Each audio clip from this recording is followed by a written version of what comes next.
समिती कोल्हापूरने आज आयोजित केलेला आहे.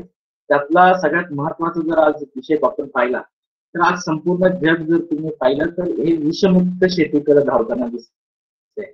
आपण जर आज याचा विचार केला, जर आपण निर्यातीचा विचार केला तर आज निर्यातीच्या एकंदरीत सगळ्या गोष्टीचा जर आपण विचार केला तर आज संपूर्ण जगामध्ये विषमुक्त किंवा सेंद्रिय शेतीला मोठ्या प्रमाणात चालना मिळताना आपल्याला दिसते. आज आपल्याला आपल्या भारत देशामधून कुठलाही माल जर आपल्याला दुसऱ्या देशामध्ये पाठवायचा असेल तर आपल्याला आपल्याच्या ज्या नॅशनल एज्युकेशन बोर्ड आहे, राष्ट्रीय मान्यता मंडळ, या राष्ट्रीय मान्यता मंडळाच्या ज्या पृथक्करण प्रयोगशाळा आहेत यांच्याकडून जवळपास 217 जे केमिकल रेसिड्यू आहेत किंवा ज्याला आपण कीटकनाशक म्हणतो, या कीटकनाशकांचं टेस्टिंग करून जर याच्यामध्ये 217 कीटकनाशक नसतील तर असा आपल्याला रेसिड्यू फ्री माल मोठ्या प्रमाणात एक्सपोर्ट करता येतो. एक रेसिड्यू फ्री फार्मिंग आणि दुसरं सेंद्रिय शेती, या दोन्ही शेती पद्धतीला आज दिवसेंदिवस मोठ्या प्रमाणात चालना मिळते आहे. संपूर्ण जगामध्ये आज या दोन्ही शेती पद्धतींचा मोठ्या प्रमाणात दिंडोरा पिटलेला आपल्याला दिसतो आहे. आपण जर युरोप आणि अमेरिकेचा जर विचार केला तर युरोप आणि अमेरिकेमध्ये मोठ्या प्रमाणात जर आपण पाहिलं तर शेतीचे दोनच प्रकार तुम्हाला दिसतात. एक सगळ्यात जो पहिला प्रकार आहे तो म्हणजे एक तर रेसिड्यू फ्री फार्मिंग, म्हणजे जो काही मटेरियल त्यांच्याकडे येतं ते 100% रेसिड्यू फ्री आहे, त्याच्यामध्ये कुठल्याही प्रकारचं कीटकनाशक नसतं, जे आरोग्याच्या दृष्टीने अतिशय महत्वाचं आहे. आणि दुसऱ्या पद्धतीत जर आपण पाहिलं तर सेंद्रिय शेतीच्या उत्पादनांचा सुद्धा मोठ्या प्रमाणात अंतर्भाव अमेरिका आणि युरोपियन खंडामध्ये मोठ्या प्रमाणात केला गेलेला आहे. आता जर आपण पाहिलं तर आफ्रिका खंडामध्ये सुद्धा मोठ्या प्रमाणात सेंद्रिय शेती किंवा रेसिड्यू फ्री फार्मिंगची सुरुवात केलेली आहे. आणि या सगळ्या पार्श्वभूमीवर जर आपण आज पाहिलं तर आपले जे फळबागा उत्पादक शेतकरी आहेत, या फळबागा उत्पादक शेतकऱ्यांसाठी आपल्याला खऱ्या अर्थाने मोठ्या प्रमाणात आपल्याला जर आपलं उत्पादन वाढवायचं असेल किंवा आपल्याला जर आपला माल निर्यात जर आपण केला तर आपल्याला जे फायदे होणार आहेत ते फायदे आर्थिकदृष्ट्या आपल्याला सक्षम करणार आहेत. आणि या सगळ्या धर्तीवर जर आपण पाहिलं तर आपल्याला सेंद्रिय किंवा विषमुक्त जी शेती आहे ती विषमुक्त किंवा रेसिड्यू फ्री फार्मिंग शेती करणं आज अतिशय महत्वाचं आहे. याच्यामध्ये आपण जो पहिला प्रकार पाहणार आहोत तो हा सेंद्रिय शेतीचा प्रकार पाहणार आहोत आणि त्याचं प्रमाणीकरण कसं करतात किंवा त्याचं प्रमाणीकरणाचा काय प्रकार आहे हे सगळं आपण आजच्या लेक्चरमध्ये ह्या एक तासाभरामध्ये आपण पाहणार आहोत. एकंदरीत जर आपण सेंद्रिय शेतीच्या प्रमाणीकरणाच्या जर एकंदरीत पार्श्वभूमी पाहिली तर साधारणतः 1972 ला international federation of organic agriculture movement IFOAM या संस्थेची सुरुवात 5 नोव्हेंबर 1972 या दिवशी झाली. आणि याच दिवशी फ्रेंच जे शेतकरी आहेत त्या फ्रेंच शेतकऱ्यांची एक संस्था आहे, त्याला नेचर ॲट प्रोग्रेस असं म्हणतात. त्याच्यानंतर दुसरी जी संस्था आहे ती स्वीडिश बायोडायनेमिक असोसिएशन अशी नावाची संस्था आहे. तिसरी जी एक संस्था आहे सॉइल असोसिएशन, त्याच्यानंतर रोडाले इन्स्टिट्यूट.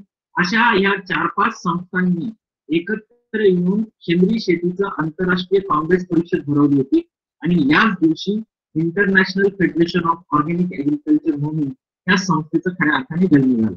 आता international federation of organic agriculture मुव्हमेंटचा जर आपण विचार केला तर ही जगातली पहिली अशी संस्था आहे की ज्यांनी सेंद्रिय शेतीची मानकं म्हणजे सेंद्रिय शेती कुठल्या पद्धतीने केली जावी, सेंद्रिय शेतीचा माल विकताना एक विश्वासार्हता असणारं प्रमाणीकरण असावं, या सगळ्या कन्सेप्ट ज्या आहेत त्या अस्तित्वात आणण्यात. म्हणून आयफॉम जी आहे, आयफॉम ही सेंद्रिय शेतीचा जो इतिहास आहे किंवा एकंदरीत सेंद्रिय शेतीचं जे प्रमाणीकरण आहे याच्यातली अतिशय मोठी आणि पायनियर संस्था आहे. आता आयफॉमने जे सेंद्रिय शेतीचं प्रमाणीकरण सुरू केलं किंवा सेंद्रिय शेतीवर जे काम करायला सुरुवात केली त्याच्यामध्ये प्रामुख्याने 4 तत्व होती. पहिलं जे तत्व होतं आरोग्याचं तत्व होतं, ज्याला आपण प्रिन्सिपल ऑफ हेल्थ असं म्हणतो. आता इंग्लिशमध्ये जर आपण पाहिलं प्रिन्सिपल ऑफ हेल्थ तर त्याचं एक असं होतं की healthy soil, healthy plant animal आणि healthy human is equal to healthy planet. म्हणजे निरोगी माती, निरोगी वनस्पती, निरोगी प्राणी आणि निरोगी मानव जर असतील तर एकंदरीतच हा जो ग्रह आहे हा संपूर्ण निरोगी असेल. हे पहिलं आरोग्याचं तत्व त्यांचं होतं. दुसरं पर्यावरणाचं तत्व होतं की नैसर्गिक प्रणाली जी आहे ती नैसर्गिक प्रणाली कायमस्वरूपी असली पाहिजे आणि ती वाढती राहिली पाहिजे. ज्याप्रमाणे आपली लोकसंख्या वाढते त्याचप्रमाणे नैसर्गिक प्रणाली सुद्धा वाढती राहणं हे अतिशय महत्वाचं आहे. तिसरं जे तत्व होतं ते निपक्षपातीपणाचं तत्व होतं. त्याला आपण प्रिन्सिपल ऑफ फेअरनेस म्हणतो. म्हणजे सर्व सजीवांना समान न्याय व आदर मिळणं हा गरजेचा आहे. म्हणजे जितका पृथ्वीवर मानवाचा अधिकार आहे तिथलं स्वच्छ हवेवर, स्वच्छ पाण्यावर, त्यानंतर जे आपलं अतिशय चांगलं पर्यावरण आहे, याचा या सगळ्या सर्वांवर इतर सर्व सजीवांचा समान न्याय आणि हक्क आहे आणि त्यांना तो आदर मिळणं गरजेचं आहे. चौथं त्यांचं तत्व होतं काळजीचं तत्व. आता काळजीचं तत्व म्हणजे काय, तर आपली जी पुढची येणारी पिढी आहे, या पुढच्या येणाऱ्या पिढीसाठीच हे काळजीचं तत्व. म्हणजे आज आपण स्वच्छ हवा, स्वच्छ पाणी किंवा जे पर्यावरण होतोय तेच स्वच्छता किंवा तेच सर्व गोष्टी आपल्या पुढच्या पिढीला सुद्धा मिळणं गरजेचं आहे. म्हणून काळजीचं तत्व. आणि हे सगळे जे तत्व आहे ते सगळे तत्व अवलंबवण्यासाठी या सर्व तत्वांचा अंमलबजावणी करण्यासाठी त्यांनी ते स्तंभ आहे. त्याच्यामध्ये 5 धोरणे स्तंभ होतं. पहिलं त्याच्यातलं धोरण होतं की छत राहून गेलं. म्हणजे आपण सर्व जी माहिती आहे सेंद्रिय शेती संदर्भात ती माहिती एकत्रित करायची आणि ज्या काही वाद आहे त्याच्यामध्ये सहभागी व्हायचं. दुसरं प्रचार आणि प्रसार, त्याला आपण ऍडव्होकेसी असं म्हणतो. सेंद्रिय शेतीचा प्रचार आणि प्रसार करायचा. तिसरं मूल्य साखळी. सेंद्रिय शेतीचा प्रचार आणि प्रसार करून थांबायचं नाही, तर सेंद्रिय एकाग्रता जी आहे त्याला आपण इंटिग्रिटी म्हणतो, ऑर्गॅनिक इंटिग्रिटी. हॅलो सर, आवाज थोडासा सर घुमतोय. मग ते तुम्ही म्हणताय त्याप्रमाणे सर मोबाईल वरून जरी आपण बोलू शकला आता त्या लिंक वरून अनम्यूट होऊन, तरी सर जर आपण हे करूया. थोडासा आवाज व्यवस्थित येत नाहीये. हो चालेल. मी मोबाईलवर नाही करतो. ट्राय करा सर.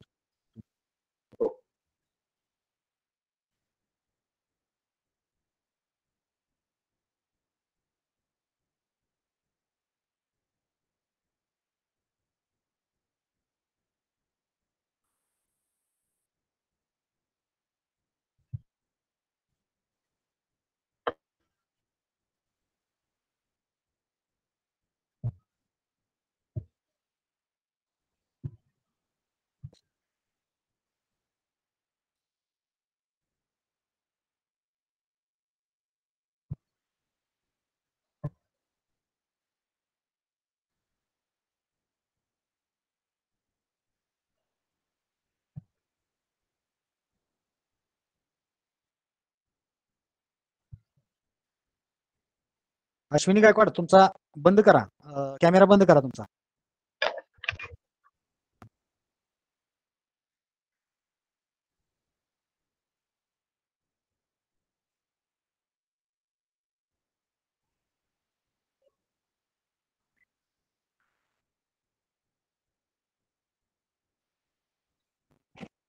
नमस्कार.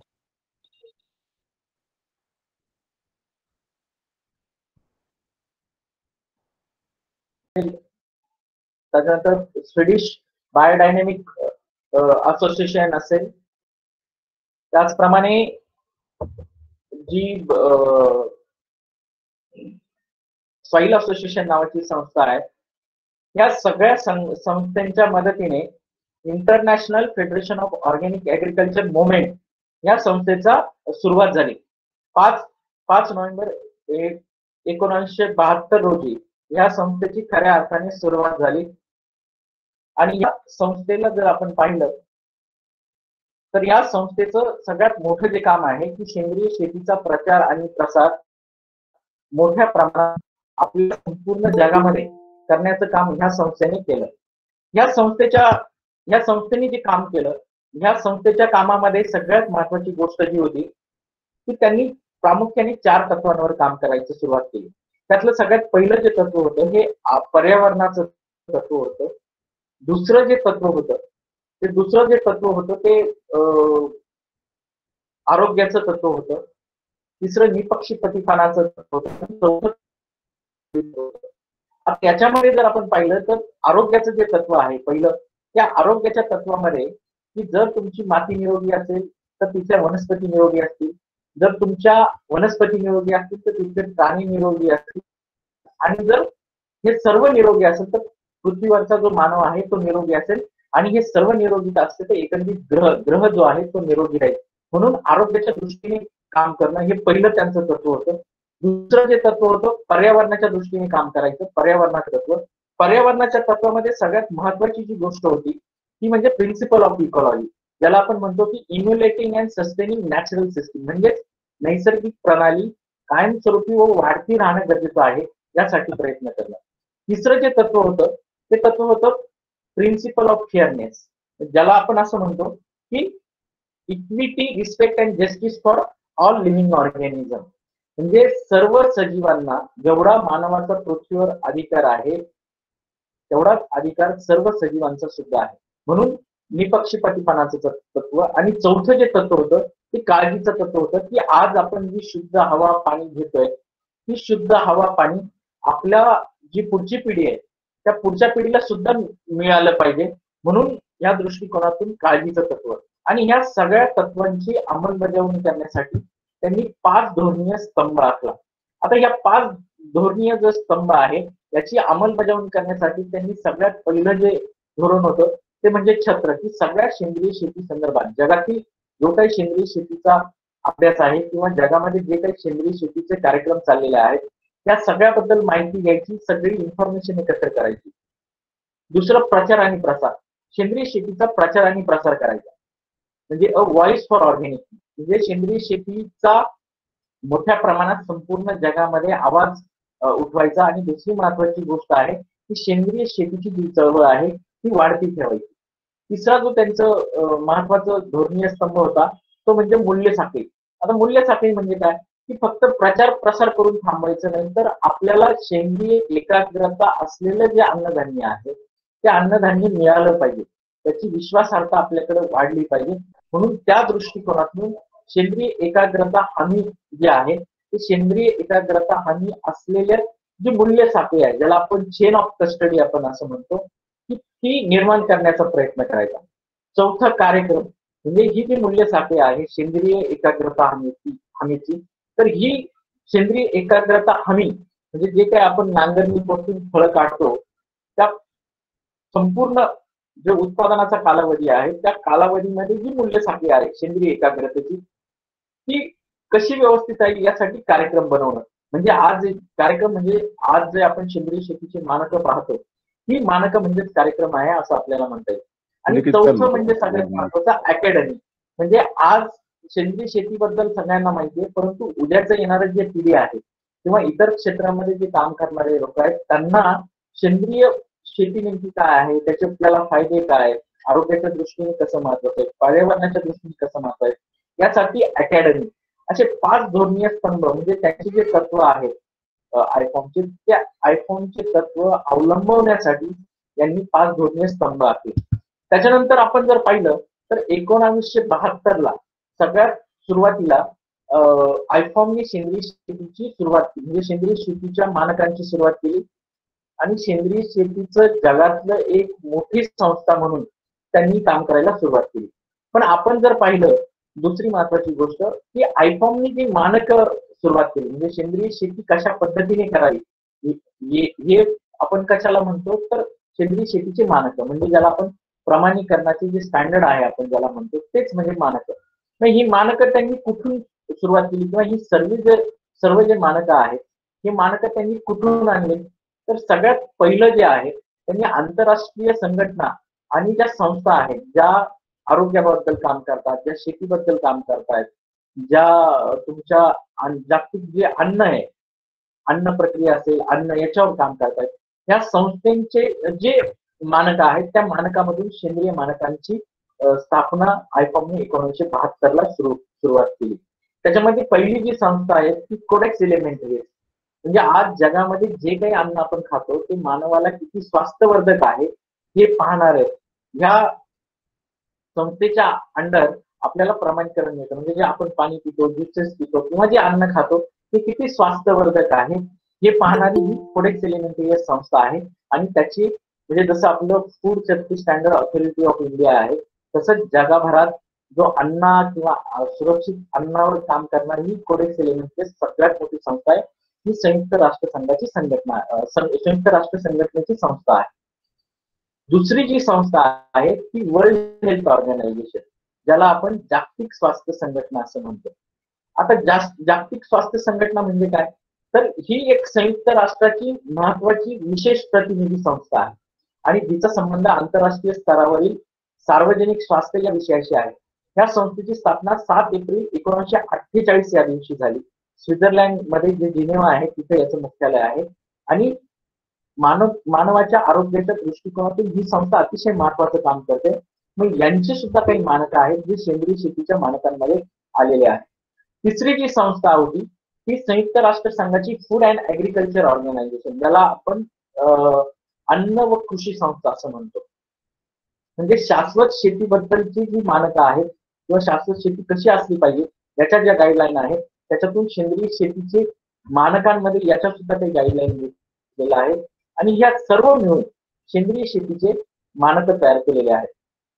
आज जर आपण पाहिलं तर सेंद्रिय शेतीची जी मानकं आहेत ते वेगवेगळे, म्हणजे आंतरराष्ट्रीय स्तरावर सेंद्रिय शेतीची मानकं आज जवळपास 129 देशांमध्ये सेंद्रिय शेती केली जाते आणि ह्या 129 देशांमध्ये 85 देशांचे स्वतंत्र सेंद्रिय शेतीचे राष्ट्रीय कार्यक्रम आहे. त्यात आता हा आकडा 129 पर्यंत 129 वरून 181 पर्यंत गेलेला आहे. परंतु 129 देशांमध्ये 100% प्रमाणित सेंद्रिय शेती चालू आहे. बाकीचे जे नवीन राष्ट्र आहेत ते आता म्हणजे हळूहळू त्याच्यामध्ये सुरुवात करतायत. कुणी त्याच्यामध्ये रूपांतराच्या काळात आहे, ज्याला आपण ट्रान्झॅक्शन असं म्हणतो, त्या ट्रान्झॅक्शन फेज मध्ये आहे. कुठल्या देशामध्ये सुरुवात झालेली आहे परंतु सेंद्रिय शेतीचे जे नियम आहेत ते इतर देशांप्रमाणे त्यांना करावं लागतं. आता आपल्या शेजारी जो नेपाळ आहे, नेपाळचे स्वतंत्र असे सेंद्रिय शेतीचे रेग्युलेशन नाहीये. त्यांना जर सेंद्रिय शेती करायची असेल तर त्यांना भारताचे किंवा युरोपचे किंवा अमेरिकन देशाचे जे रेग्युलेशन आहे ते पाळावे लागतात. आता या आंतरराष्ट्रीय स्तरावर जर आपण सेंद्रिय शेतीची मानकं पाहिली तर त्यातली पहिला जो सगळ्यात मोठा कार्यक्रम आहे तो आहे युनायटेड स्टेट डिपार्टमेंट ऑफ ऍग्रिकल्चरची जी, म्हणजे अमेरिकेची जी जसा आपला कृषी विभाग आहे तसा अमेरिकेचा जो कृषी विभाग आहे ज्याला आपण United State Department of Agriculture असं म्हणतो, त्यांचा National Organic Program, United State Department of Agriculture National Organic Program म्हणजे USDA NOP असं त्या कार्यक्रमाचं नाव आहे. 1990 ला अमेरिकेने हा कार्यक्रम सुरू केला आणि आपल्याला जर अमेरिकेमध्ये कुठलाही सेंद्रिय माल पाठवायचा असेल तर आपल्याला NOP या स्टँडर्ड प्रमाणे आपलं प्रमाणीकरण करून घ्यावं लागतं आणि मग तो माल आपल्याला अमेरिकेमध्ये पाठवत होतो. दुसरं सगळ्यात मोठं आज मानक आहे युरोपचं.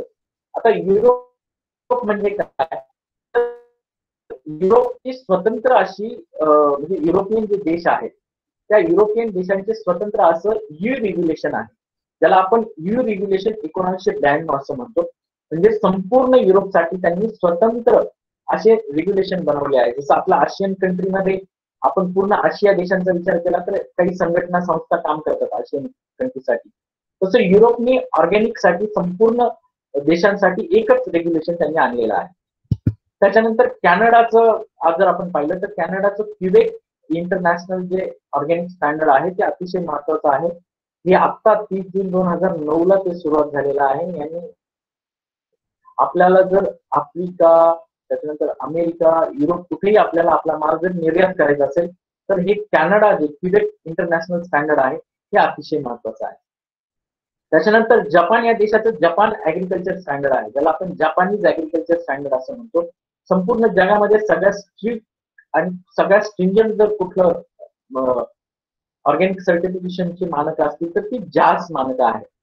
आपल्याला जर जास मानकाचं म्हणजे आपल्याला जर जपानमध्ये कुठला माल पाठवायचा असेल तर आपल्याला या जास प्रमाणे तो माल सर्टिफाईड करावा लागतो आणि ह्या आपल्या मालाचं इन्स्पेक्शन करणारे जे इन्स्पेक्टर आहे, भारत देशामध्ये फार कमी लोक जपानीज ऍग्रिकल्चर स्टँडर्डच्या प्रमाणे इन्स्पेक्शन करतात. बाहेरून आपल्याला इन्स्पेक्टर आणावे लागतात. साधारणतः 13-14 लोकांना जपानीज ऍग्रिकल्चर स्टँडर्डचं ट्रेनिंग आपल्याला म्हणजे भारत देशामध्ये मिळालेलं आहे. त्याच्यानंतर इर्लंड असेल किंवा इंग्लंड, ऑस्ट्रेलिया हे जे देश आहेत या देशांचं युरोपियन जे रेग्युलेशन आहे या युरोपियन रेग्युलेशन प्रमाणे वेगवेगळे विभाग ऑर्गॅनिक सर्टिफिकेशनचं काम करतात. जर आपण इंग्लंड पाहिलं तर department for environment food and rural affair, ज्याला आपण डेफ्रा असं म्हणू शकतो, तर या संस्थेच्या आधिपत्याखाली सेंद्रिय शेतीचं प्रमाणीकरणाचं काम चालतं. त्याचप्रमाणे सॉइल असोसिएशन आणि दुसरी ऑर्गॅनिक फार्मर्स अँड ग्रोअर्स नावाची एक संस्था आहे. या संस्थेच्या मार्फत सुद्धा ऑर्गॅनिक सर्टिफिकेशनचं काम डेफ्राच्या अंतर्गत इंग्लंडमध्ये चालतं. ऑस्ट्रेलियामध्ये Australia quarantine and inspection services नावाचं एक सेपरेट डिपार्टमेंट आहे, जे इन्स्पेक्शनचं आणि ऑर्गॅनिक सर्टिफिकेशनचं काम मोठ्या प्रमाणात करतं. हे सगळे इंटरनॅशनल ऑर्गॅनिक मानकं आहेत, ज्याला आपण ऑर्गॅनिक स्टँडर्ड असं म्हणतो.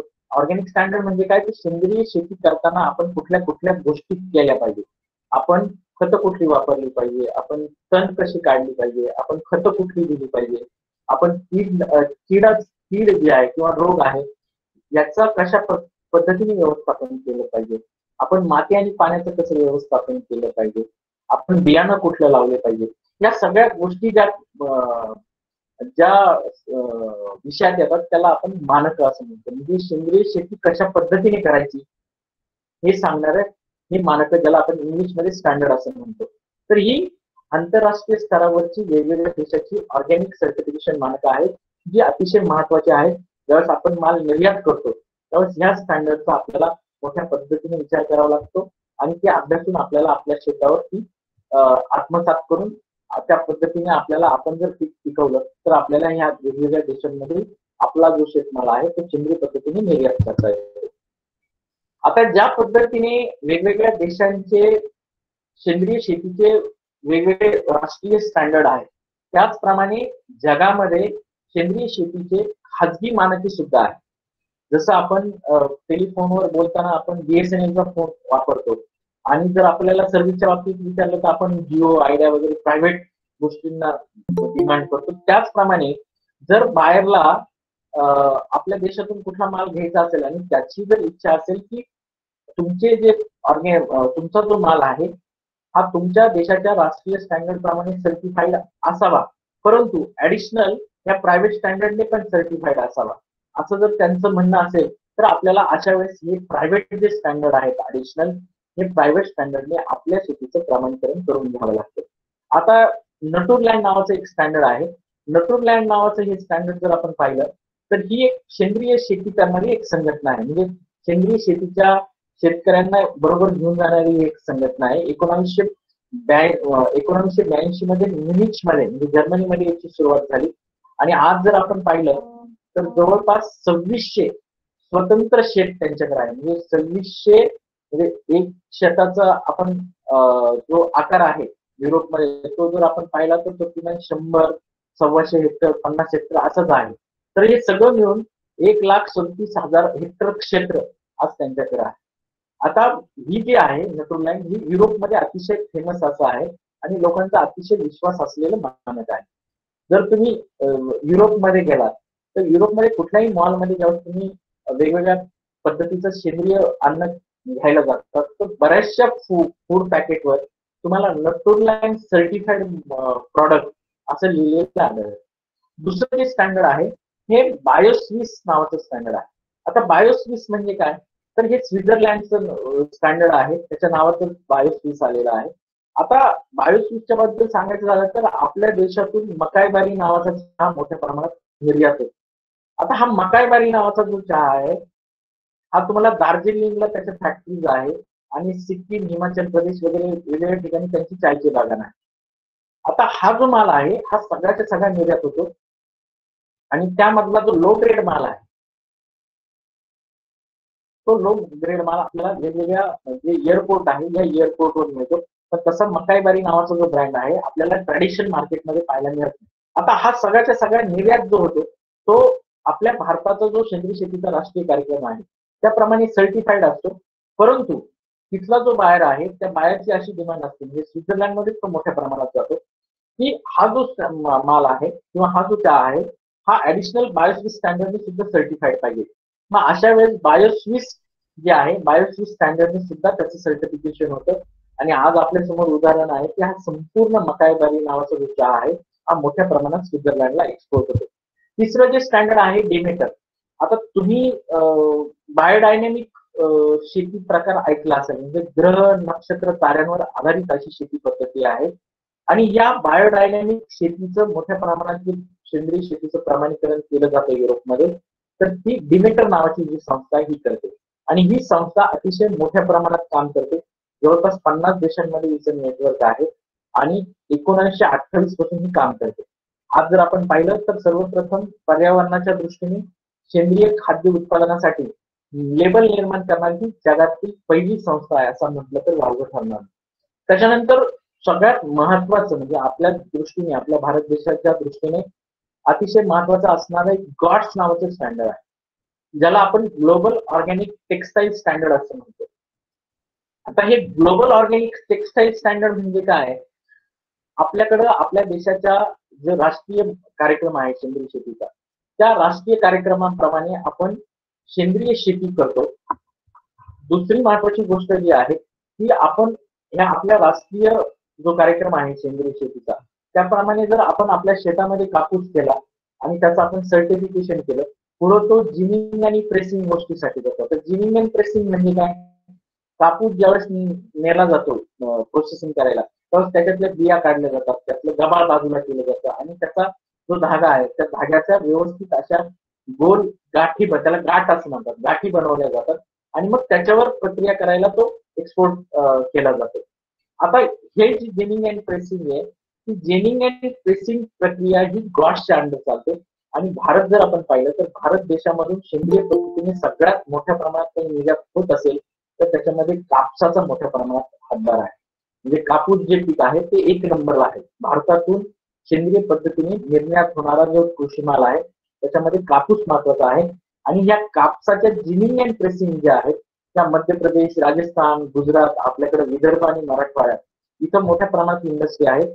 आणि या इंडस्ट्री ज्या ऑर्गॅनिक पद्धतीचा कॉटन एक्सपोर्ट करतात त्या सगळ्या गॉड्स या इंटरनॅशनल स्टँडर्डने सर्टिफाईड अशा आहेत. आता हे जे सगळं चित्र आहे आतापर्यंत मी तुम्हाला सांगितलं, हे सगळं आंतरराष्ट्रीय स्तरावरचं होतं. आता आपण सगळ्यात महत्वाचा जो पार्ट पाहणार आहोत. आता हे जे चित्र आहे तुम्हाला इतक्या सहजासहजी किंवा लवकर लगेच लक्षात येणार नाही, परंतु साधारणतः जगामध्ये सेंद्रिय शेतीचं कुठल्या पद्धतीने गोष्टी चालू आहेत हे तुम्हाला कळावं किंवा सेंद्रिय शेतीच्या प्रमाणीकरणाची सुरुवात कशी झाली हे तुम्हाला माहिती असावं. मोठ्या प्रमाणात या गोष्टीवर तुमचं लक्ष वेधण्याचा प्रयत्न केला की एकंदरीत सेंद्रिय शेतीची जी प्रमाणीकरण प्रणाली ही संपूर्ण जगभर आणि संयुक्त राष्ट्र संघ, आयकॉम या संस्थांची कशी संघटित आहे. आता आपण पाहणार आहोत आपल्या देशामध्ये जी सेंद्रिय शेतीचं प्रमाणीकरण चालतं किंवा आपल्याकडे तुमच्या कृषी खात्या अंतर्गत वेगवेगळे कार्यक्रम येतात. आता जर आपण पाहिले तर परंपरागत कृषी विकास योजनेच्या अंतर्गत सेंद्रिय शेती आहे, त्याच्यामध्ये पीजीएस आहे, तर हेच किंवा एनपीओपीचं सर्टिफिकेशन, हे नेमकी काय आहे, सुरुवात कशी झाली हे आपण पाहणार आहोत. आता आपल्या भारताचा जो स्टँडर्ड आहे म्हणजे भारताचा जर आपण विचार केला तर National Programme for Organic Production हे भारताचं अतिशय महत्वाचं असं सेंद्रिय शेतीचं राष्ट्रीय स्टँडर्ड आहे. आता ह्या कार्यक्रमाची सुरुवात एप्रिल 2000 मध्ये झाली. आता या कार्यक्रमाची जी अंमलबजावणी आहे म्हणजे या कार्यक्रमाची अंमलबजावणी 1 ऑक्टोबर 2001 रोजी झाली. कारण हा कार्यक्रम foreign trade development and regulation act जो आहे म्हणजे FTDR असं त्या ऍक्टचं नाव आहे, तर हा 1992 चा ऍक्ट आहे. आता हा ऍक्ट जो आहे FTRI, तर ह्या FTRIचा नेमकी उद्देश असा आहे की जर तुम्हाला कुठलीही गोष्ट निर्यात करायची असेल तर तुम्हाला फॉरेन ट्रेड डेव्हलपमेंट रेग्युलेशन ऍक्टच्या अंतर्गत ती जी कम्युनिटी आहे ती रजिस्ट्रेशन करावी लागते. हा संपूर्णच्या संपूर्ण सेंद्रिय शेतीचा राष्ट्रीय कार्यक्रम हा 1 ऑक्टोबर 2001 रोजी foreign trade and development regulation ऍक्टच्या अंडर रजिस्टर्ड करण्यात आला. म्हणजे ह्या कार्यक्रमाच्या अंतर्गत एनपीओपी नावाचा जो कार्यक्रम आहे सेंद्रिय शेतीचा, या कार्यक्रमाच्या अंतर्गत जर आपण आपल्या शेतीचं प्रमाणीकरण केलं तर आपण तो माल निर्यात करू शकतो असा त्याचा सरळ अर्थ होतो. याच्यामध्ये इंडिया ऑर्गॅनिक नावाचा एक ट्रेडमार्क ठेवण्यात आला सेंद्रिय शेतीचा. त्याचप्रमाणे सेंद्रिय शेतीच्या कार्यक्रम जो आहे प्रमाणीकरणाचा त्याचे कार्य आणि त्याचे स्वरूप कसं असतील, त्याच्यानंतर ह्या कार्यक्रमाची जी संस्था आहे म्हणजे जी आपण प्रमुख संस्था म्हणतो जिला किंवा आपण सचिव संस्था म्हणतो ही ऍपेडा नेमण्यात आली. Agriculture and process food export development authority असं ह्या संस्थेचं नाव आहे. तुम्हाला सर्वांना माहिती असेल, जे फळबागायतदार आहे, कुठलाही माल जर आपल्याला निर्यात करायचा असेल तर ॲपेडाचं आपल्याला मोठ्या प्रमाणात ॲपेडाकडे रजिस्ट्रेशन करावं लागतं, त्यांचं सर्टिफिकेशन घ्यावं लागतं आणि निर्यातीच्या बाबतीत सर्व जे काम आहे आणि ॲपेडा बाबतीत. तसंच ऑर्गॅनिकच्या संदर्भात सुद्धा ॲपेडा ही त्याची सर्वोच्च संस्था आहे. म्हणजे मिनिस्ट्री ऑफ कॉमर्स जे आहे, मिनिस्ट्री कॉमर्स च्या अंतर्गत सेंद्रिय शेतीच्या राष्ट्रीय कार्यक्रमाचे काम चालतं.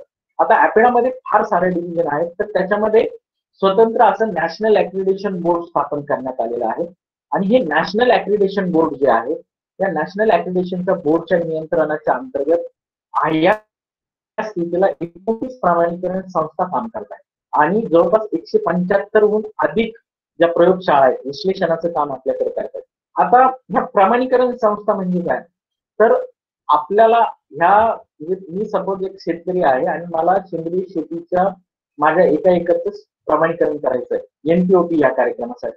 तर मी काय करायचं, महाराष्ट्र राज्यामध्ये माझ्या जवळ कुठली प्रमाणीकरण संस्था आहे का, तर पुण्यामध्ये नोका नावाची एक संस्था आहे. तर मी त्या नोका नावाच्या संस्थेला कॉल करायचा, त्यांचे जे काय फॉर्म वगैरे भरायचे आहे ते भरायचे आणि मग ह्या संस्थेचे जे प्रतिनिधी आहे तो माझ्याकडे येतो, माझं इन्स्पेक्शन करतो. मग मी किती पद्धतीने म्हणजे मी कशा पद्धतीने सेंद्रिय शेती करतो, मी सर्व प्रमाणीकरणाची जी मानकं आहेत त्याची अंमलबजावणी करतो का, हे सगळं पाहतो आणि त्याच्यानंतर माझ्या शेतीला सेंद्रिय शेतीचं प्रमाणीकरण मिळतं.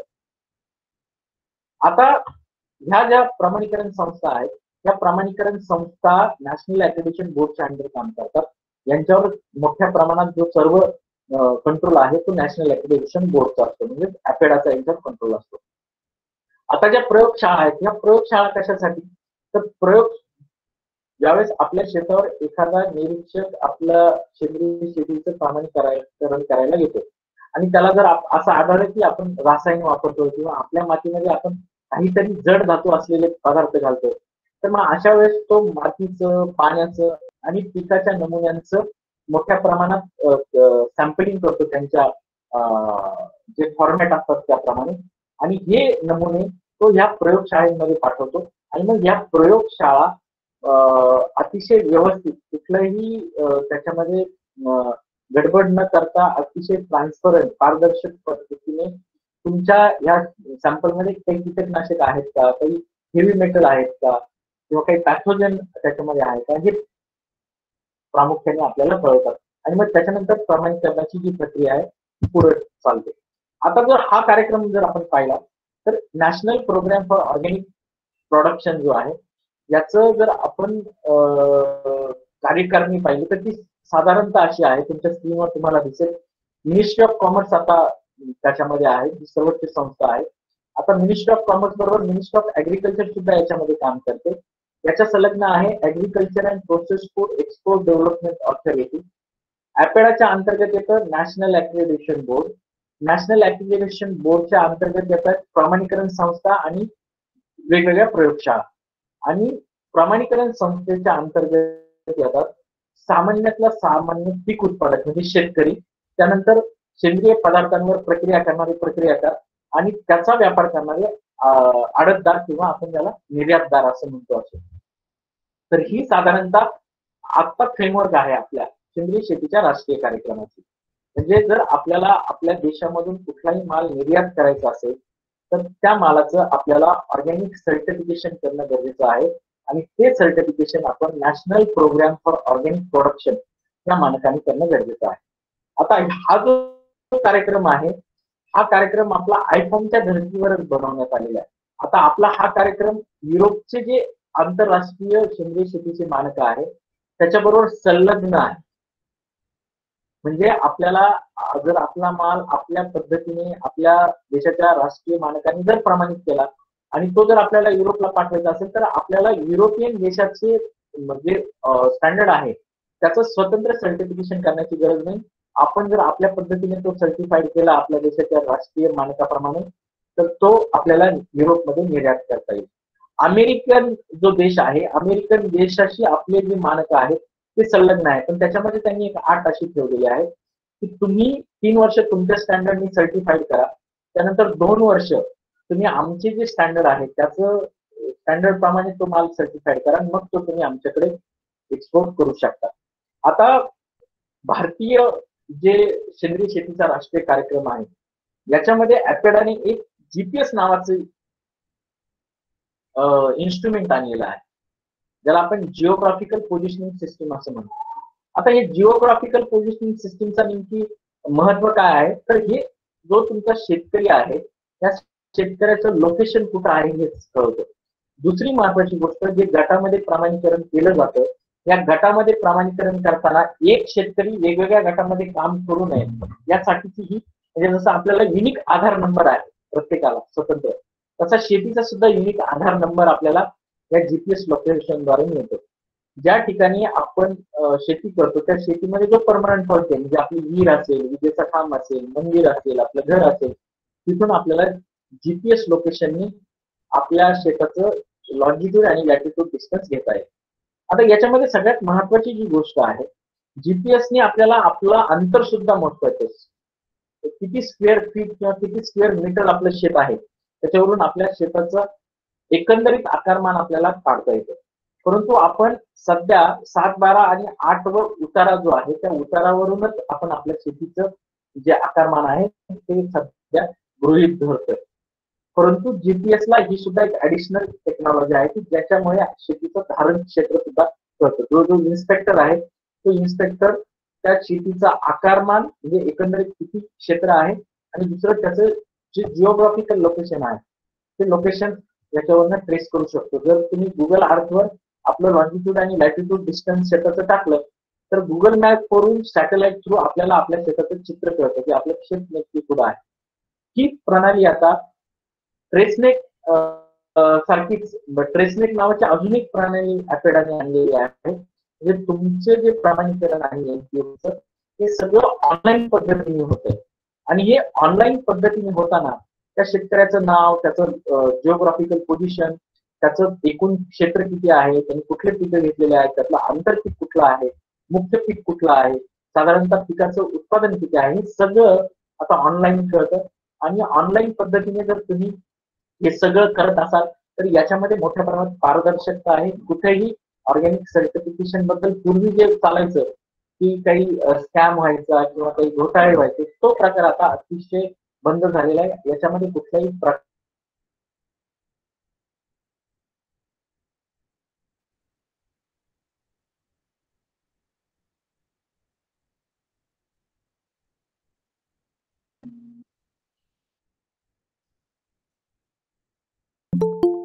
तर अशा पद्धतीने आपल्याला ऑर्गॅनिक सर्टिफिकेशन जे आहे, जे National Programme for Organic Production आहे त्याचं प्रमाणीकरण या पद्धतीने आपल्याला करता येतं. आता जे National Programme for Organic Production ज्याला आपण थर्ड पार्टी सर्टिफिकेशन म्हणतो, तर हे थर्ड पार्टी सर्टिफिकेशन आपल्याला कसं करायचं आहे, तर ह्या थर्ड पार्टी सर्टिफिकेशन मध्ये आपण जर पाहिलं तर आपल्याला वेगवेगळ्या गोष्टींचं वेगवेगळ्या गोष्टींचं आपल्या शेतात आपल्याला करावं लागतं. आता याच्यामध्ये सगळ्यात महत्वाची गोष्ट आहे की आपल्याला सेंद्रिय जे मानक आहेत त्या मानकाची माहिती असणं गरजेचं आहे. आता सेंद्रिय शेतीचे मानक कुठलं आहे तर त्याच्यामध्ये सगळ्यात महत्वाचं आपण मानकांनी सेंद्रिय शेती करतो ते आपल्या देशाचे सेंद्रिय शेतीच्या राष्ट्रीय कार्यक्रमाप्रमाणे एनपीओपी जो आहे एनपीओपी प्रमाणे आपले सेंद्रिय शेतीचे राष्ट्रीय कार्यक्रमाचे मानक आहे. दुसरं आपण त्याचं पालन करणं गरजेचं आहे. म्हणजे सेंद्रिय शेतीचे जे राष्ट्रीय मानक आहेत त्या राष्ट्रीय मानकाचे आपण पालन करणं गरजेचं आहे, जेणेकरून आपल्याला मोठ्या प्रमाणात आपल्या शेतीचं प्रमाणीकरण करताना कुठल्याही अडचणी येणार नाही. तिसरी महत्वाची गोष्ट आहे की आपण हे सगळं करताना ऑर्गॅनिक फार्मिंगचं आपण प्रमाणीकरण करताना आपल्याला डॉक्युमेंटेशन गरजेचं आहे.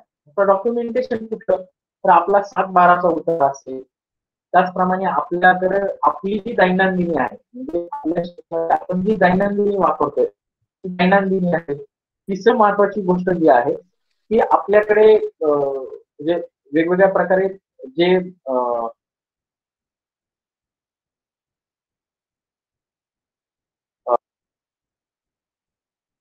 नांगरणी कधी केली आपण, शेतीला खत आपण कधी घेणार आहोत, त्याच्यानंतर कीड रोग आणि तण व्यवस्थापन आपण कसं करतोय, तर ह्या सगळ्या संधी आहेत ह्या डॉक्युमेंटेशन मध्ये येतात. तिसरं आपल्याला सगळ्यात महत्वाचं आहे याच्यामध्ये नियोजन, प्लॅनिंग. म्हणजे जर तुम्हाला सेंद्रिय शेतीचं प्रमाणीकरण करायचं असेल तर तुम्हाला वर्षभराचं प्लॅनिंग हे प्रमाणीकरण संस्थेला द्यावं लागतं. आणि प्रमाणीकरण संस्था जी आहे ही प्रमाणीकरण संस्था आपल्याला एकंदरीत तुम्ही वर्षभराचं काय प्लॅनिंग करणार आहात हे विचारते आणि मग त्याला आपल्याला प्लॅनिंग करावं लागतं. म्हणजे आपण कुठलं पीक घेणार आहोत, जर आपण तिन्ही सीझन मध्ये पीक घेणार आहोत तर खरीपला कुठलं, रब्बीला कुठलं, त्याच्यानंतर उन्हाळी जर आपण पीक घेणार आहोत तर कुठलं पीक घेणार आहोत, त्याच्यात काही आंतरपीक आपण घेणार आहोत का, त्याचं साधारण उत्पादन किती येणार आहे, हे सगळं आपल्याला वर्षभराचं आपल्याला नियोजन आपल्याला प्रमाणीकरण संस्थेला द्यावं लागतं. त्यानंतर याचं इन्स्पेक्शन होतं. म्हणजे ज्या प्रमाणीकरण संस्था आहेत त्या प्रमाणीकरण संस्थेचा इन्स्पेक्टर किंवा निरीक्षक आपल्या शेतावर येतो, आपले शेत चेक करतो, आपल्याला काही प्रश्न विचारतो. त्याच्यानंतर आपण सेंद्रिय शेती पद्धतीने जे व्यवस्थापन आपल्या शेतावर करतो आहे त्याचे सेंद्रिय एकाग्रतेला काही धक्का पोहोचतोय का, कुठून काही प्रदूषण होतंय का, कुठून काही बाहेरून पाणी आपल्या शेतात येतंय का, किंवा शेजारच्या शेतकऱ्याचा फवारा मारला तर तो आपल्या शेतात उडू शकतो का, या सगळ्या गोष्टी चेक करून आपल्याला तो म्हणजे एक साधारणतः नियमावलीची जी सूची आहे ती सूची व्यवस्थित चेक करून तो आपली सही करून तो ती घेऊन जातो. त्यानंतर याच्यामध्ये सगळ्यात महत्वाचं फीज, एनपीओपीचा हा जो सेंद्रिय शेतीचा प्रमाणीकरण कार्यक्रम आहे याच्यामध्ये सगळ्यात महत्वाची जी गोष्ट आहे त्याला फीज लागते. आता फीज म्हणजे काय, किती, तर साधारणतः एकंदरीत आपण एनपीओपी सर्टिफिकेशन बॉडीचा सगळ्यांचा विचार केला तर फीज आपण जर पाहिली तर साधारणतः 1 एकर ते 5 एकर पर्यंत साधारणतः 12,000 रुपये पर्यंत फी आपल्याला या ठिकाणी लागते. आता ही जी फी आहे ही फी प्रत्येक प्रमाणीकरण संस्थेची वेगवेगळी असते. याच्यामध्ये वेगवेगळ्या प्रमाणीकरण संस्था वेगवेगळ्या गोष्टींच्या पद्धतीने आपल्याला फी आकारतात. त्याच्यावर कंट्रोल ऍपेडाचा असतो. परंतु या प्रमाणीकरण संस्थांचे ऑफिस, त्याच्यानंतर त्यांचा येणारा इन्स्पेक्टर, या सगळ्यावर ह्या प्रमाणीकरण संस्थेची फी अवलंबून असते. आता त्याच्यात सगळ्यात महत्वाचा जो पार्ट आहे सेंद्रिय शेतीचं जे नॅशनल प्रोग्राम फॉर ऑर्गॅनिक प्रोडक्शनचं जे प्रमाणीकरण आहे याच्यामध्ये नोंद ठेवणं, म्हणजे आपण किती खतं वापरले, आपण कीटकनाशक जे बायोलॉजिकल किंवा ज्याला आपण म्हणतो की आपण घरगुती पद्धतीने जे कीटकनाशक बनवलेले आहेत ते कशा पद्धतीने बनवले, तर तुम्ही बाहेरून जर काही आणले तर ते कुठून आणले, याचे बिलं तुमच्याकडे आहेत का, याचं ऑर्गॅनिक सर्टिफिकेशन तुमचं झालेलं आहे का, ह्या सगळ्या गोष्टी याच्यामध्ये पाहिल्या जातात. आणि त्याच्यानंतर आपल्याला ऑर्गॅनिक सर्टिफिकेशन जे आहे या ऑर्गॅनिक सर्टिफिकेशनचं आपल्याला मोठ्या प्रमाणात सर्टिफिकेशन मिळतं. आता आपण याच्यामध्ये जर पाहिलं हा जो प्रकार आहे सेंद्रिय शेतीचा, हा ज्या शेतकऱ्यांना त्यांची जी शेती आहे जी मोठ्या प्रमाणात म्हणजे त्या शेतीच्या उत्पादनाचं निर्यातन करायचं आहे त्या निर्यात करण्यासाठीचा हा जो कार्यक्रम आहे National Programme for Organic Production, त्यांना हा कार्यक्रम अतिशय महत्वाचा आहे.